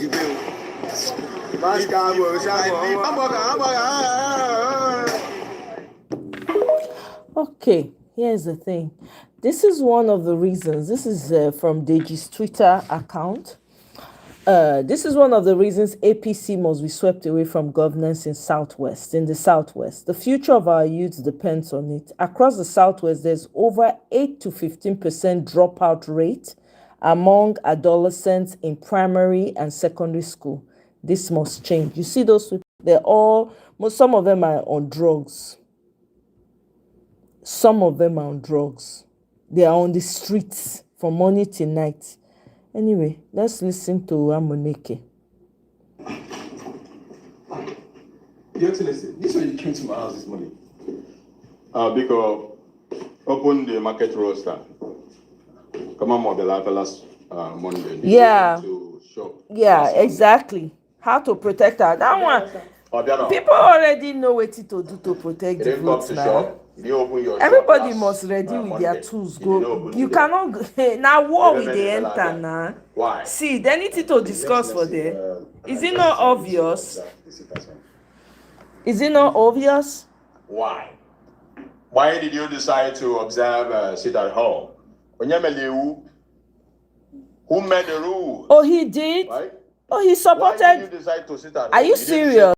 I've been seeing that he's been, like Peter Obi now. So he was supported. He supported T-Pain. Wow. I know you. I never went to his timeline to go and find out. I just saw, he always alludes to Peter Obi now. Like even having spaces about Peter Obi. Your private business, right? Up here? Yes, Your Excellency. In a public land. Is it your land? As long as your business is within the confines of our state, Olani, you obey the rules. And I'm making the rules that there will be no sit at home. Listen, if you people provoke me, I know what to do. I'll make sure I level the whole market. Use bulldozer everywhere. Or better still, turn the whole market to a studio. Or something beneficial to my personal. Is this Soludo that this guy is doing? Is this Soludo skit? By closing the market. Show him. Come up and eat the sellers. You on me. That's a big flex. Big flex. Me on you. Na Soludo. Clark it. This guy no well. Next time. Did you see that? I'll level the whole market. Give it to my son. So you people have to take it serious. Do you hear me? Yes, I Oh my God! I kind of picked up on that. Yeah. I mean, look at the neighboring states. They are doing well in electricity, good roads, in well-equipped houses. Should that not be your concern instead of we sitting at home? When I found man, can you say the Mugu? You are teaching the governor. You are teaching me, the governor, how to govern you, because you people know how to be a good citizen. You see? By the way, why are you sweating? Daddy. Honey? Your Excellency, welcome. Wait. Don't tell me it's what I'm thinking. You people are sleeping with each other on Monday morning. Nsole couldn't name me on Monday morning. Migri morning. Mozo Toto on Monday. Only for Zoichal Nuche. There's nothing else to do but to sit there. What do you say? It's my husband. This is my wife, Your Excellency. Your husband. Who cares about husband? Have you checked the statistics, the rate of mortality rates in our state? Too high. Since everybody sit at home on Monday, on Monday, instead of young blood like you to come out and hustle, you stay at home and then be sleeping with each other, giving birth to others that will come out and protest. You complain about governors in other states. Do you know how loyal their citizens are? Very hardworking. Compare yourself with them too. You know what? I think these people are taking me for granted. After we level down market, you know what we're going to do? We also create a roster on how all the people in Olani State will be sleeping with their wives. Yes, perfect. Maybe once in a month, so that it will cut down the mortality rate. Yes. Polonia Kaipo. Arrested. Udo. Udo Bashu. Oh my goodness.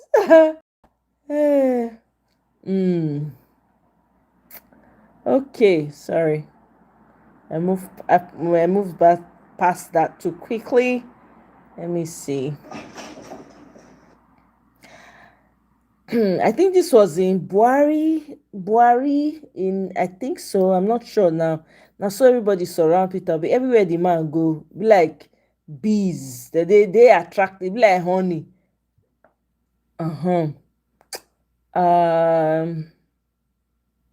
Okay, so let me read this tweet by Just EJ. Okay, our violent personnel inside the obedient when they give woto. So let me read it. It says, "Dear obedience," right? And now also well-meaning Nigerians, because not everybody wants to be tagged obedient. Me, I don't like to be tagged obedient. I believe I want Nigeria to work. Now that one concern me. And as it stands today, now Peter Obi nicely makes sense. Pass. Now, hey, Ibi, welcome, oh, welcome. You go watch this one replay again. Abemo na me double tap screen to like, oh. Una no dey like, oh, not be me be cause problem for Nigeria, oh, but una no dey like the show. Okay.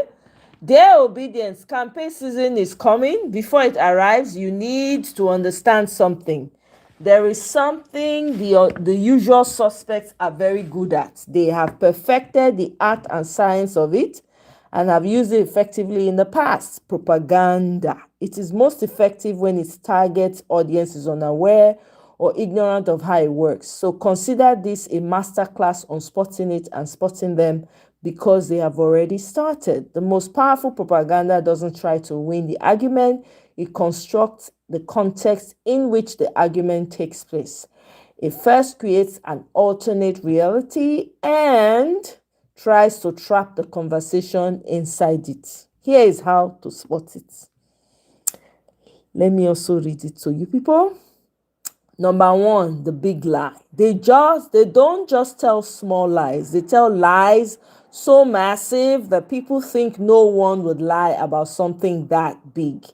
When you hear claims that sound outrageous, that's the point. The audacity is the strategy. They rely on the fact that most people would not check or validate it. A simple chance lunch meeting with someone of significance, and you would see a photo with headlines announcing a multi-billion deal has been struck. Always verify, always. 2, framing an agenda setting. Notice how they try to set the agenda and decide what we discuss instead of asking, why are food prices not coming down? Why is the inflation rate soaring? Why is it hard to contain the kidnappings and the killings? Why are doctors not being paid and hospitals equipped? Why is the power supply not improving even though we're paying more? They want us to debate. Is Peter Obi not going to accept VP? Why are obedience so divisive? Why did I show speed snub Pella? Yes, those kinds of conversations are designed to distract too. Some of your influencers are complicit. I couldn't agree more. The frame is the trap. If you are arguing within their frame, you've already lost. The aim was to distract you from what needs to be talked about in the first place. 3, fire hose of falsehood. They flood the space with so many claims. Are you taking notes? I hope you are taking notes. They flood the space with so many claims, accusations, and good initiatives that you can't fact check. You can't fact check. Oh my God. Fact check them all. That's intentional. Overwhelm equals confusion. Confusion equals paralysis. When you see those long threads of bogus achievements of a failing administration, that is what it's all about. I might use one particular one as an example after this. Do not chase every lie. Focus on what matters. Keep the conversations on the issues of governance and policy. Number 4, weaponizing tribalism. This one is one of the biggest ones. Us versus them is their favorite tool. Our Lagos, not your Lagos. Critics are enemies of progress. Opponents are unpatriotic. The moment you see language that divides rather than discusses, you are looking at propaganda. 5, the bandwagon effect. Everyone is supporting this. The whole country is behind us. All the governors have defected to XYZ. They manufacture consensus to make you feel isolated. They create fear of missing out, a well-known marketing technique that leverages behavioral psychology. Remember, truth is not determined by how many people repeat it. It stands on its own merit, even when spoken by a lone voice, where neither is a lie made true by the sheer volume of people echoing it. Gaslighting. Number 6, the economy is doing well, things are improving, you're just being negative when your lived reality contradicts their narrative and they tell you your experience is wrong. That's gaslighting. Trust your eyes, trust your own lived experience on the streets, in the marketplace, at the hospitals, at the airports and motor parks. The defense against all of this, awareness. 1, question the frame before you engage. Is this the conversation to be having now? 2, verify you amplify. Is this actual? Verify before you amplify. Is this actually true? 3, reject simplistic us versus them narratives. Nigerians are indiscriminately affected by the remit of bad policies and misgovernance. 4, trust your lived experience over press releases and social media hype. Campaign season is coming. Be ready, be wise, be vigilant. Watch this video to be more enlightened about. Let's see what the video is. Because anything coming out from this guy is amazing. I don't know if it's him who's done this, so let's see. Okay. Before you even got a chance to speak? Well, that's probably because the most powerful persuasion doesn't actually happen during the debate. It happens way before. So today, we're going to pull back the curtain on the hidden techniques used to build reality itself, to construct the very stage where our thoughts perform. So let me just ask you, straight up, when you get into a discussion, are you in a real, genuine exchange of ideas? Or are you, maybe without even realizing it, just playing a role in a show that was designed and lit long before you ever walked on stage? That's the big question we're digging into. And that brings us to this idea of the architect. No, I haven't heard this song. This isn't about someone who just has a better argument. Okay, I go check This is someone who builds the entire framework, the foundation, the walls, the whole worldview, so that their conclusion feels like the only logical one. Let's get into how they do it. All right, so how does an architect even begin? Well, first things first, you've got to lay the foundation. These are the tools used to create a baseline reality, a kind of concrete slab of truth that everything else is going to be built on top of.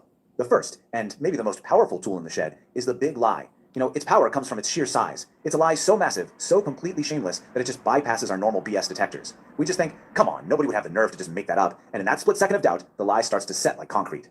And this right here is the core strategy. Once that huge foundational lie is accepted, it becomes the new ground zero. Every single argument that comes after it might be perfectly logical on its own, but it's all happening inside a completely fake reality. It is a seriously powerful world-bending technique.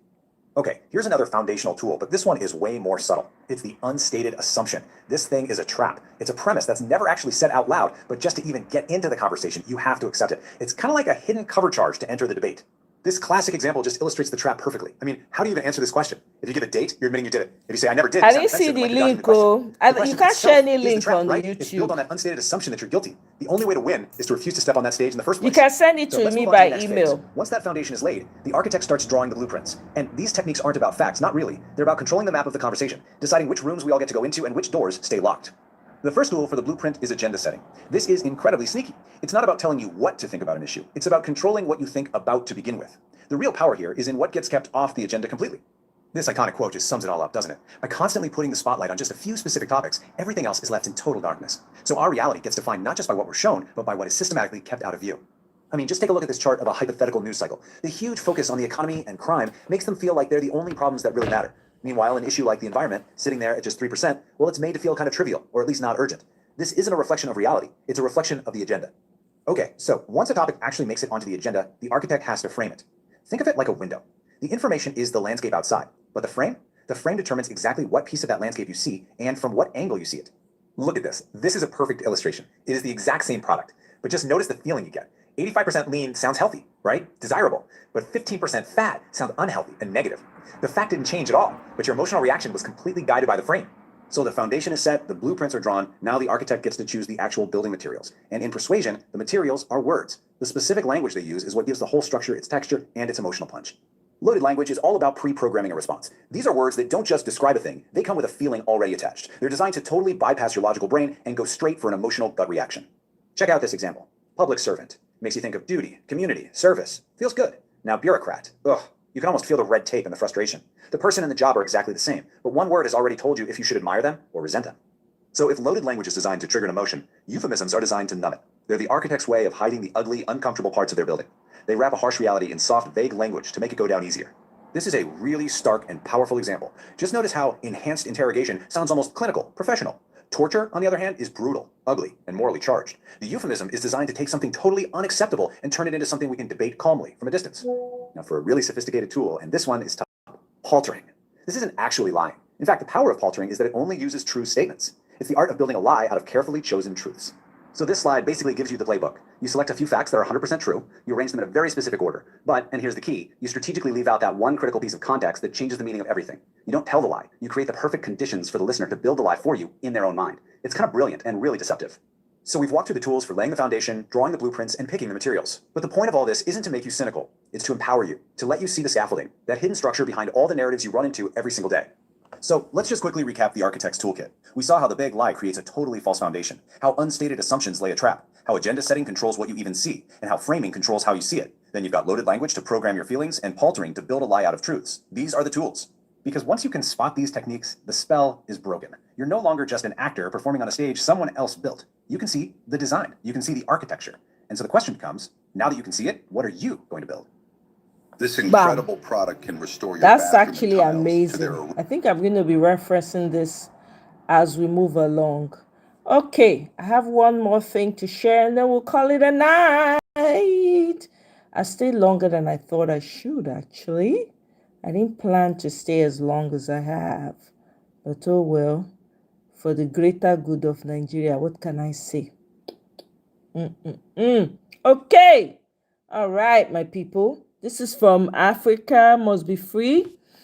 Now, breaking.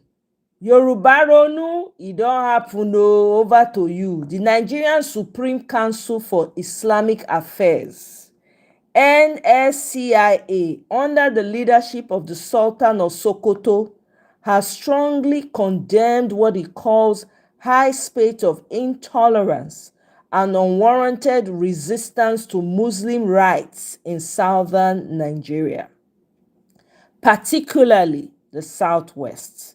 In a press release signed by Deputy National Legal Advisor, Imam Harun, I think, Mohammed Eze, Esquire, Eze, okay, now Muslim, now Igbo Muslim. Anyways, the council expressed deep disturbance over recent developments in Ekiti and Oyo states. The NSCIA explicitly English they had me this night, Mona novice. Explicitly, is it explicitly? okay, supports the establishment of independent Sharia arbitration panels in Ekiti and Oyo, stating the council cannot find any legal justification for the unnecessary alarm and unwarranted resistance.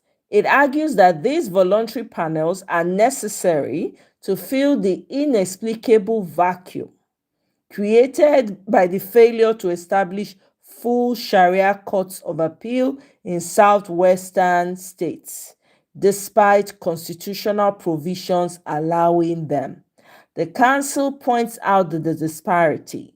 All the states in the north have Sharia courts, and some, in addition, have customary courts, while Muslims in the southwest are allegedly denied their constitutional right to a Sharia court of appeal. It describes objections to the arbitration panels as calculated attempts to prevent Muslims in the region from practicing their faith, citing similar issues like the denial of hijab rights despite Supreme Court rulings. Weleke! Oh, una dey play with fire for that country. Fire.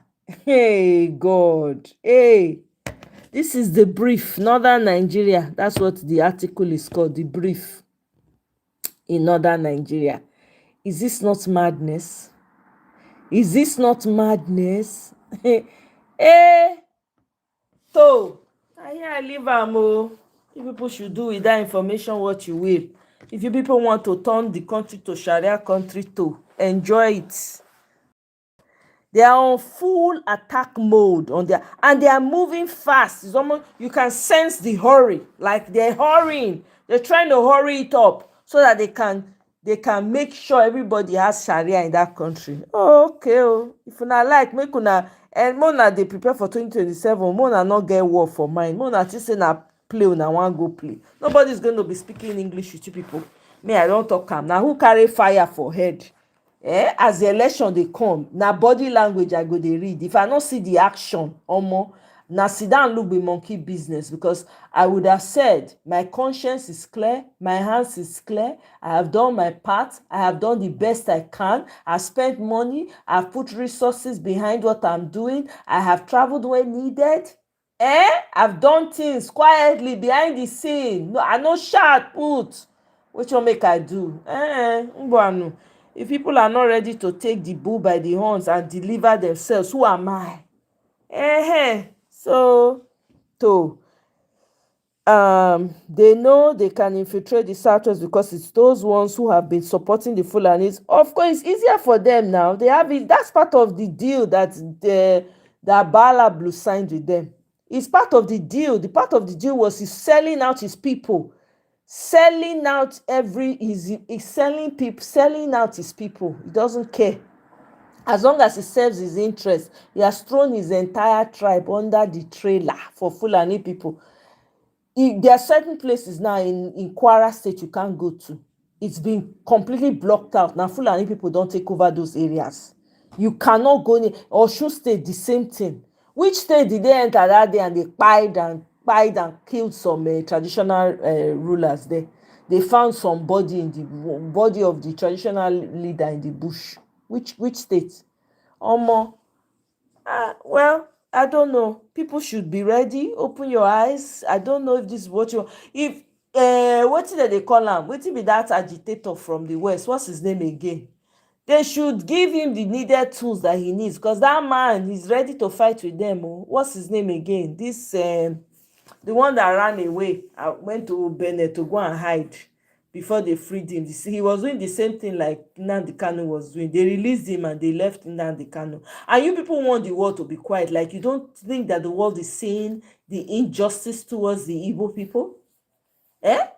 You think that the whole world is not seeing it, and everything, the Igbo people now is now on the lips of everybody, and people don't know. I don't understand. And when you say this, you see some Nigerians being on edge and wanting to deny the reality of everybody. Are you people okay? Injustice right in front of us. The whole world is watching and seeing how you people are treating these people. Una write history. We not even put everybody history for secondary school. Are the secondary school people not supposed to learn about the history of the entire tribes in the country? The entire trio, are they not supposed to learn about it? This is why they are so ignorant, where they will see someone and immediately tag them Omoye, because they don't learn about other tribes. They've never been, some just stay in their corner, in their little corner, and then when they travel out, they're crying racism. I don't understand. What kind of mindset, what kind of double standard is that? I beg. Well, no, I'm not saying this. Nobody is perfect. There's no region in Nigeria that is perfect. Everybody has issues. Every region has issues. But where something is unfair and it's clear to everyone that you are treating one as like a stepchild, everybody sees it. You can't hide that. And you cannot come and argue with people who are seeing it and asking questions and calling out the mess and calling out the injustice and then telling them that what they are saying is not what they are saying. I don't understand. Una claim, according to you people, there are 3 major tribes. You're only talking about 2. And you ignore the 3rd one. Come on now. Come on. What excuse do you want to give? Clearly, you guys are indirectly saying they are not part of the country. Then let them go. It's simple. Why are you holding on to people that you don't want to accept fully? Why? Why are you holding on to them?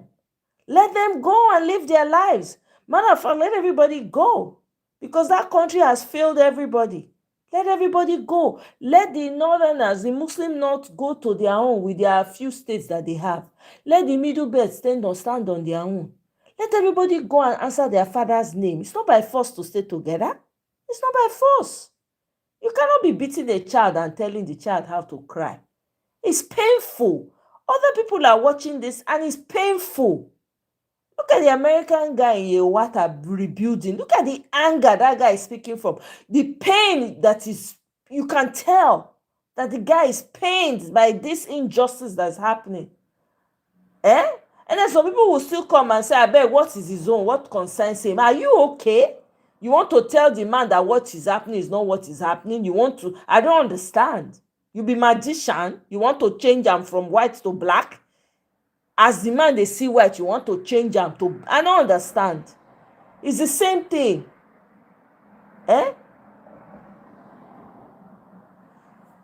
Your government is clearly treating the Igbos like say they not belong. Like they treat them anyhow. And when person go ask question, they call them out. Una go won't come gaslight them. I don't understand. I don't get it. Even me when not be Igbo, I dey collect. I don't even need to look far. Even from my own experience, I dey collect and not be Igbo. I can't the one that say, oh, this is what, right from time, now they call me Omoye, I didn't know what it meant. I had no idea that it was some type of mocking. I didn't know. Now 2022, 2023, I learned it late. Now I can say, okay. I call the relief trauma. When I don't know, say I even get. I didn't even know it was a trauma. I did not know. I couldn't say, oh, that's why. Okay, that's why I was treated like this. Okay, it's started making sense. Everybody eye don't open now. The whole world is now watching the injustice that you're meting out to a group in Nigeria. They are seeing it play out on 5G, not be even 3D, 5G. Well, enough said. I beg, I can go and enter house. Let me see. Let me just quickly go through the comments. I'm sorry, I not even start to read comments. Okay.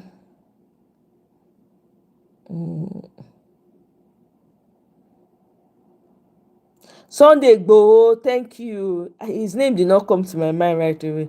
The unnecessary hatred of the Igbos, which has been infused into the psyche of some of the Yorubas in the Southwest, is handing over the Southwest to the Fulanis and the Satandom of behalf of.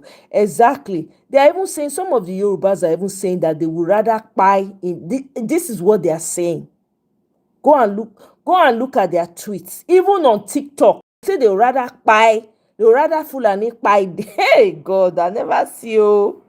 When I talk now, Olayinka, when I talk now, you go say, I know the attack. Now wait till they see I they talk. And unfortunately, now Yoruba people plenty pass for that matter. Now they talk, now they bigoted pass. So if they don't have double standards, they won't have any standards at all. Exactly. They want to skew history. Exactly. So a new generation will not know. I'm telling you that, but they have failed. I'm telling you, it's so, do you know that it was so painful? I'm like, how can you be this blatant in your evil? Hey, be ready, you guys be ready for war in Nigeria. Truth for told, you are funny. You sef, you are funny. What are you writing? Sunday Igboho never called for pine or destruction. Can you state the offense of Sunday Igboho? Now compare. What are you saying? What is this? Truth for told, what are you talking about? Where did I say or mention that Igboho killed anybody, for Christ's sake? Why don't you people listen first to even understand? Why don't you play back and hear? What the heck are you talking about? You just rush into people's comment section and you don't even have any idea. Where did I mention that Igboho called for the pine and I don't understand. Anyway, let me not even give it life. There's no need. You can what's it called? Revel in your dumbness. And you are funny. And you are funny while at it. Revel in it. Okay? I'm not even going to bother myself. Even if we break up this country, the Fuller wants absolute control of the whole north. And the middle belt people say, lie, oh. You don't see middle belt people, they drag. The middle belt people say, lie. They are standing tall. It's going to be a fight, oh. They will not agree. They even redesign their map themselves. They are standing. They want to stand on their own. He's confused. He'll be very confused. There's no need. They want to hear very selective hearing. Is that not the problem we have in Nigeria? Selective hearing. That's this bigotry. See, and blind bigotry. See, as he enter inside comment now, they not talk anything when relate to that one. Waiting 1 year, now Joe use and respond. Dumb. Very dumb people. They go run, enter comment. No what they talk about. What are we talking now? What is he saying? Is that not madness? Igboho is in Germany chilling. Yoruba is in power, so no need. Exactly.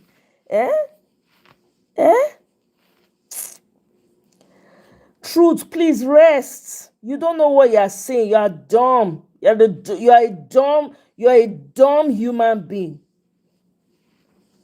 You come from generations of dumb people. Clearly. You are coming to show your dumbness. People will just enter people's comments. You don't know what they are saying. You don't understand where it's coming from. You just rush. Where is Olayinka? Come and see your fellow here. When I call her out now, Olayinka, you will say, oh, come, you dey type comment for me today. Come now, come talk to this your brother or sister, whoever the person be, whether an animal, I don't know. This is it. Very dumb. Instead of you to check, what is this person trying to say? Let me go and hear. No, you rush in to come and expose your dumbness in the comment section. Rubbish. Middle belt is conquered territory. Iman and Emir will always decide for them. You think so? The middle belt is seriously fighting, no? Exactly. Typical selective hearing. They just hear what they want to say so that they can run and Yoruba ronu bam. I no see Olayinka now. Na since I don dey call Olayinka since he never come. You no go see all these ones so they show their ignorance for comment section. Olayinka is nowhere to be found. Rubbish. No man, na Michael leave her, na mumu, no need. Give her any energy.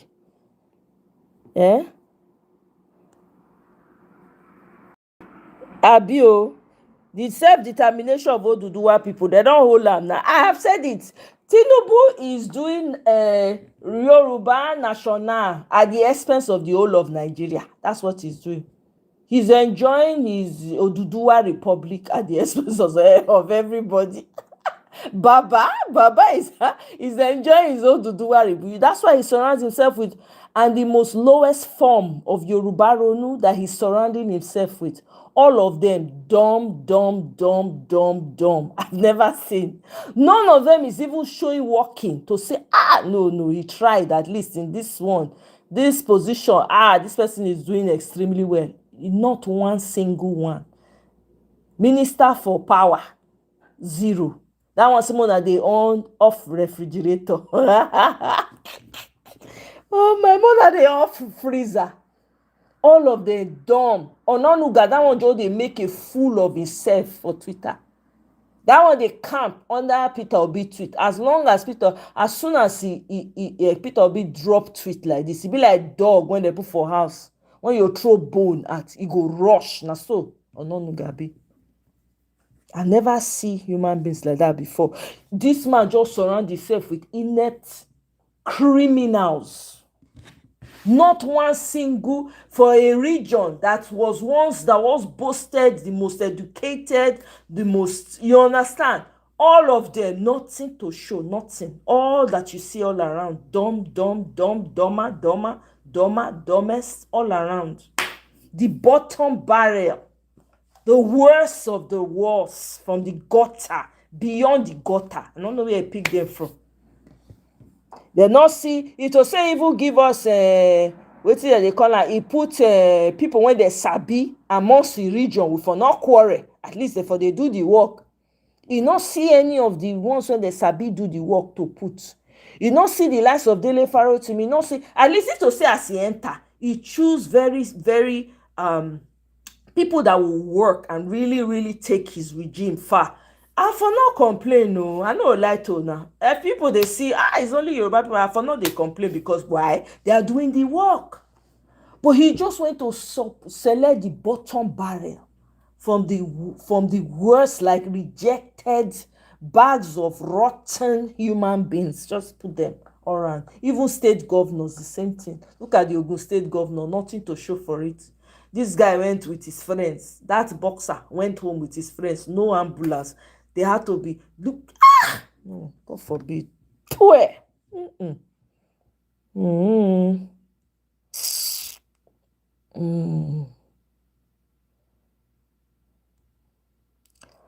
Sophiane, welcome.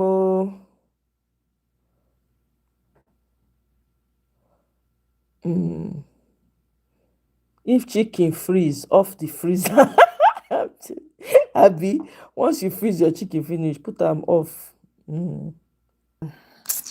I thought I had it on charge, but I didn't even plug. I didn't realize I didn't plug it in properly. But anyways, yeah, let me just quickly.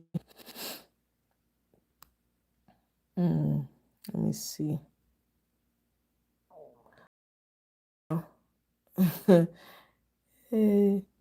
I greet. Okay, wait. Meanwhile, you both will empty their freezer inside dustbin if power goes for one ordinary 1 hour. I'm telling you, it's crazy, And you have the man, after all that nonsense, that rubbish he spoke, you saw him in his house with a very big portrait of himself, like the White House in America. Very misplaced priority. Poverty mindset. They build big house. Where they see the money? Which work did they do before? Anyway, every dog has its day. This too shall pass. As it take come, there are people like them before that came. They thought they owned the whole world. Wetin happen to them? Where are they today? Some of them we don't even know their names. You see the clear sleepy eyes. You just wake up on the couch. Which you couch, Kenny? Wetin you do when you dey couch? Abeg leave am, make leave am, no bother. Waste of time. All these people na distraction they be. Serious distraction. Na there be. The truth is, we need to stop this propaganda. Yep. That's the lies that they've been telling since. Now everything is not in the open now. It's a shame. It's in the open. We all see it now. Nobody can lie. We cannot lie about each other again. Everybody don't see each other now as we be. Everybody, I cannot lie about my region. You cannot lie about your region. Everything is being exposed now. We now know. Now before we don't know, when we say na only NTA, now they go curate the news, give us. The people when they get the newspapers, get the newspapers. Apparently, the same propagandists, the same people in politics, now they get the newspapers and the TVs and the media and the rest of them. Right? Today, everybody get phone now.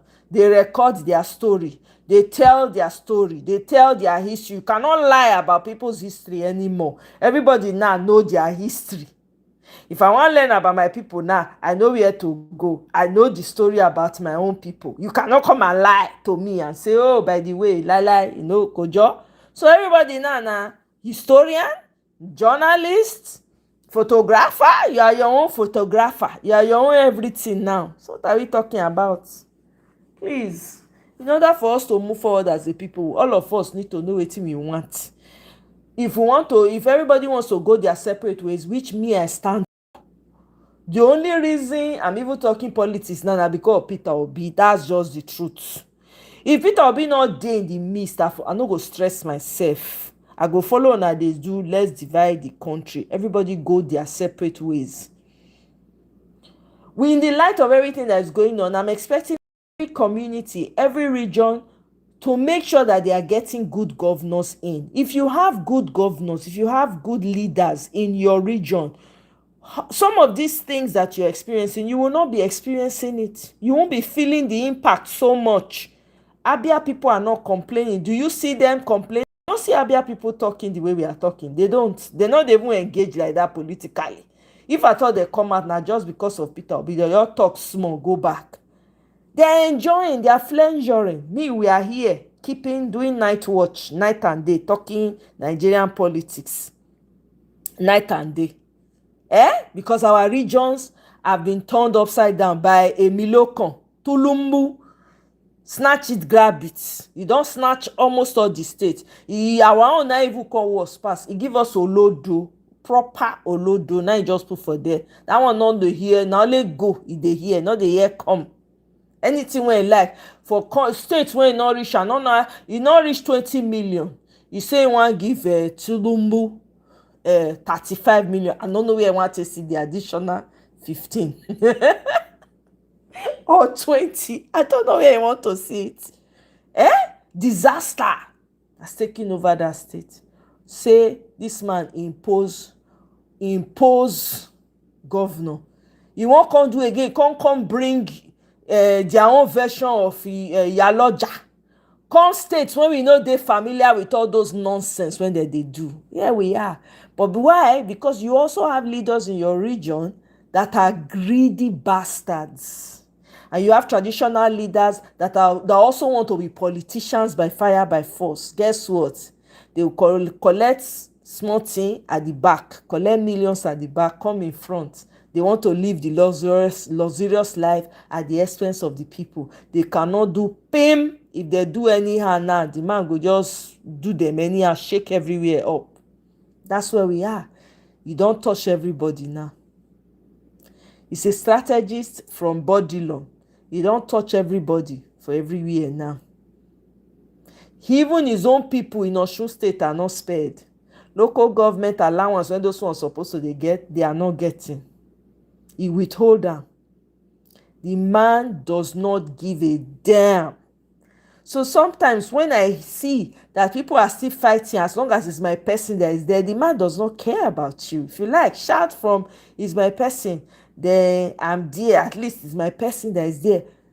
Tomorrow, if you be saying, see when our PA, I mean, their PA or their youth leader representative from one northern state, APC youth leader, I think he was a youth leader, a PA, or whatever he is to them in APC. He has been kidnapped. Guess what? Nobody's talking about him.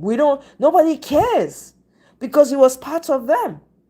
Matter of fact, when people wanted to protest the kidnappings and the unalivings in that his region, he said no to protest boldly on his Twitter account. He go touch people. That's the funny thing.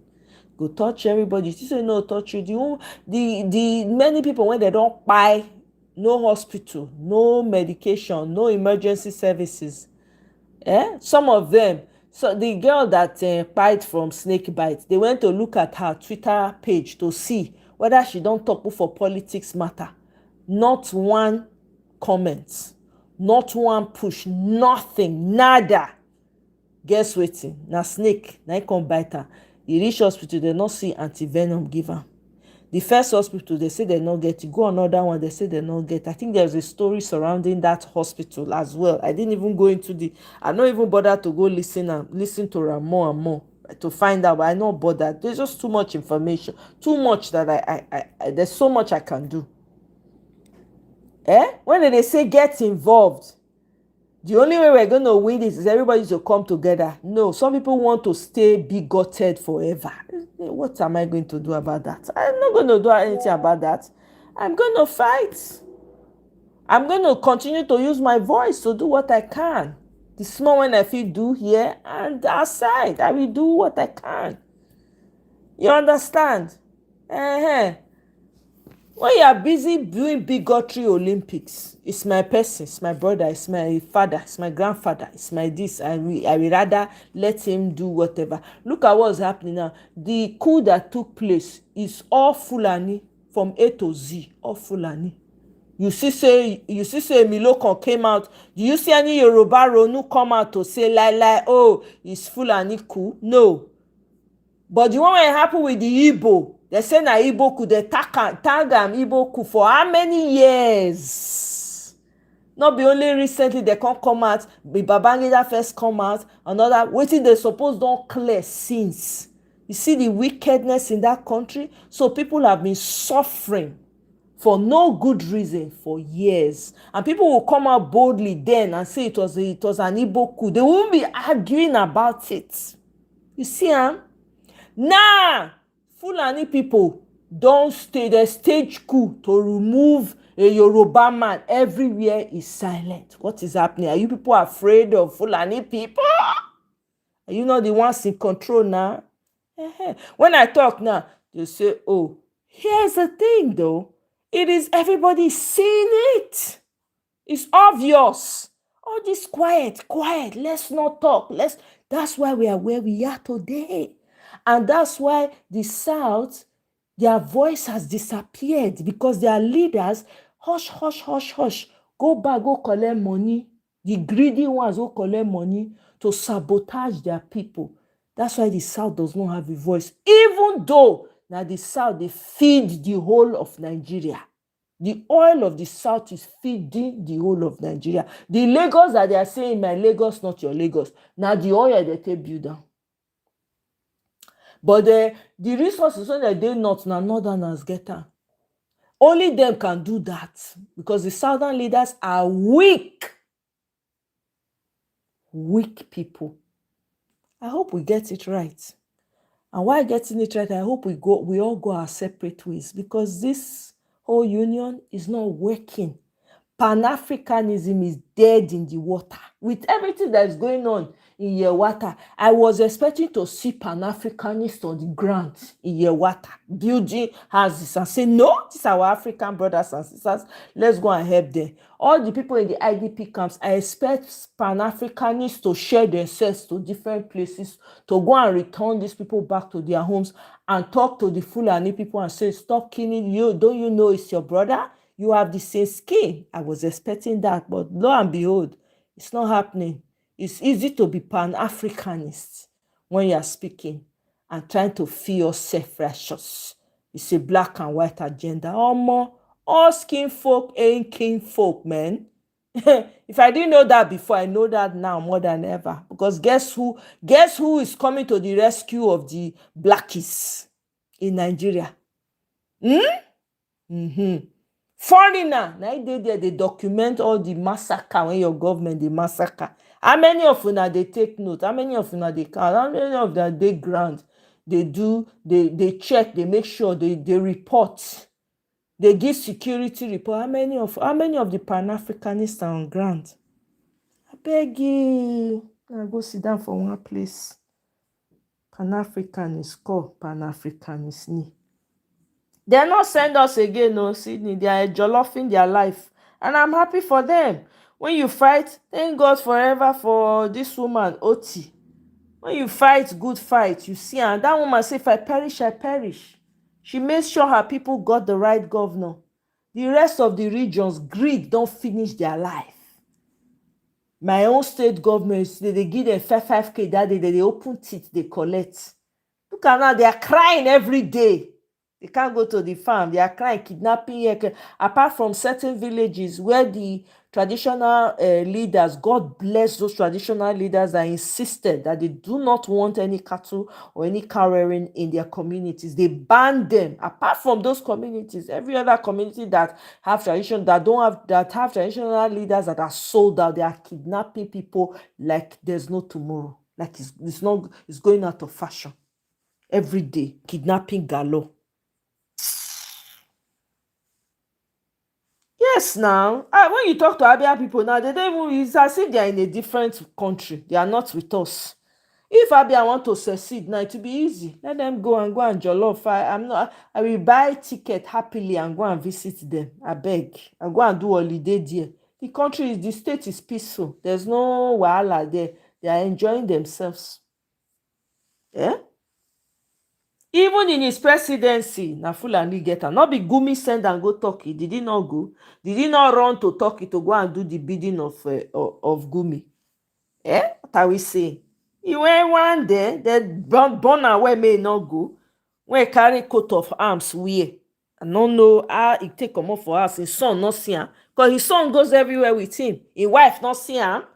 Now all this is Nigerians not go. Not only very few people like Showore they talk. I think they said they sued him for calling Tinubu a drug whatever. For a man that all over Twitter every year, all over social media, he's known as that they sue person. Like that one carry evidence of Breno Mokri saying it, FFK saying it, everybody carrying. But if it was another person from another region, it will not go down so well. We all know what we are doing. But silence is not going to save us. It's better let us be speaking the truth. The poison that has been under the carpet for so long, remove the carpet so that the poison can come out. It's too much. Nigeria has lied and destroyed lives. And it continues to. If we as a people remain quiet and we're complacent and act like we don't care, it doesn't concern us, everybody go die. Nobody go get out of this life alive. So what are you hiding? What is the thing? If you talk, you go buy. You no talk, you go buy. Nigeria now, if you step out of your house, you by mistake get accident, they not get oxygen, or they not get enough blood in the hospital. The person is gone. There ain't nothing you can do about it. Person is gone. Only snake bites. When ordinary banana roots for cure. Na key person so. When only neem leaves. Dongoyaro. Abi? Not be neem leaf, not be in dongoyaro. I think so. Yeah. If for cure. But yeah. The person is gone. In a do you know how ridiculous that sounds? That a snake bite, person get bite from snake bite just like that. You know how ridiculous that sounds? Even a whole boxer, celebrity boxer, come Nigeria. This is why silence is not an excuse. Whenever you have the opportunity and you have the platform, use it. Use it. Has this man, while he was flying to Nigeria, because it's not his first time he's visiting, did he ever speak on anything concerning what's going on in Nigeria? Even his own state? Did he even try to push for change in his own state? You no concern me, no concern me. You no go know when he go concern you. So, make I leave am here. Na come sabi. Abeg. Thank you very much, my people. Thank you. I appreciate you all. Michael, Kene, go. I don't know what you do when you dey for couch, but if I were you, if I were to advise you, please right about now, you need to dey beg. It's too cold for you to be sleeping on the couch, Kene. You never confess wetin you do. I thought billionaires were different. I don't understand. So billionaires suffer what other people suffer too? Okay. See, thank you very much. Olayinka, I know say Olayinka don't go sleep. Thank you very much, all of you now. Mr. Jagun, including Truth, whatever your name is. Truth, change your name, Truth. Your name not be Truth. Change it. That name not fit you. But anyway, thank you all for stopping by. Thank you, thank you. Please like on your way out, share. And if you have not yet subscribed, I don't know what you're waiting for. I will see you guys on my next one. Bye. Oh, by the way, my poll. APC must be uprooted to save lives. 67% say yes. 33%. Who are the 33%? Tinubu people. Okay, Emilio comes. All right, no wahala now. Okay, my people. Bye.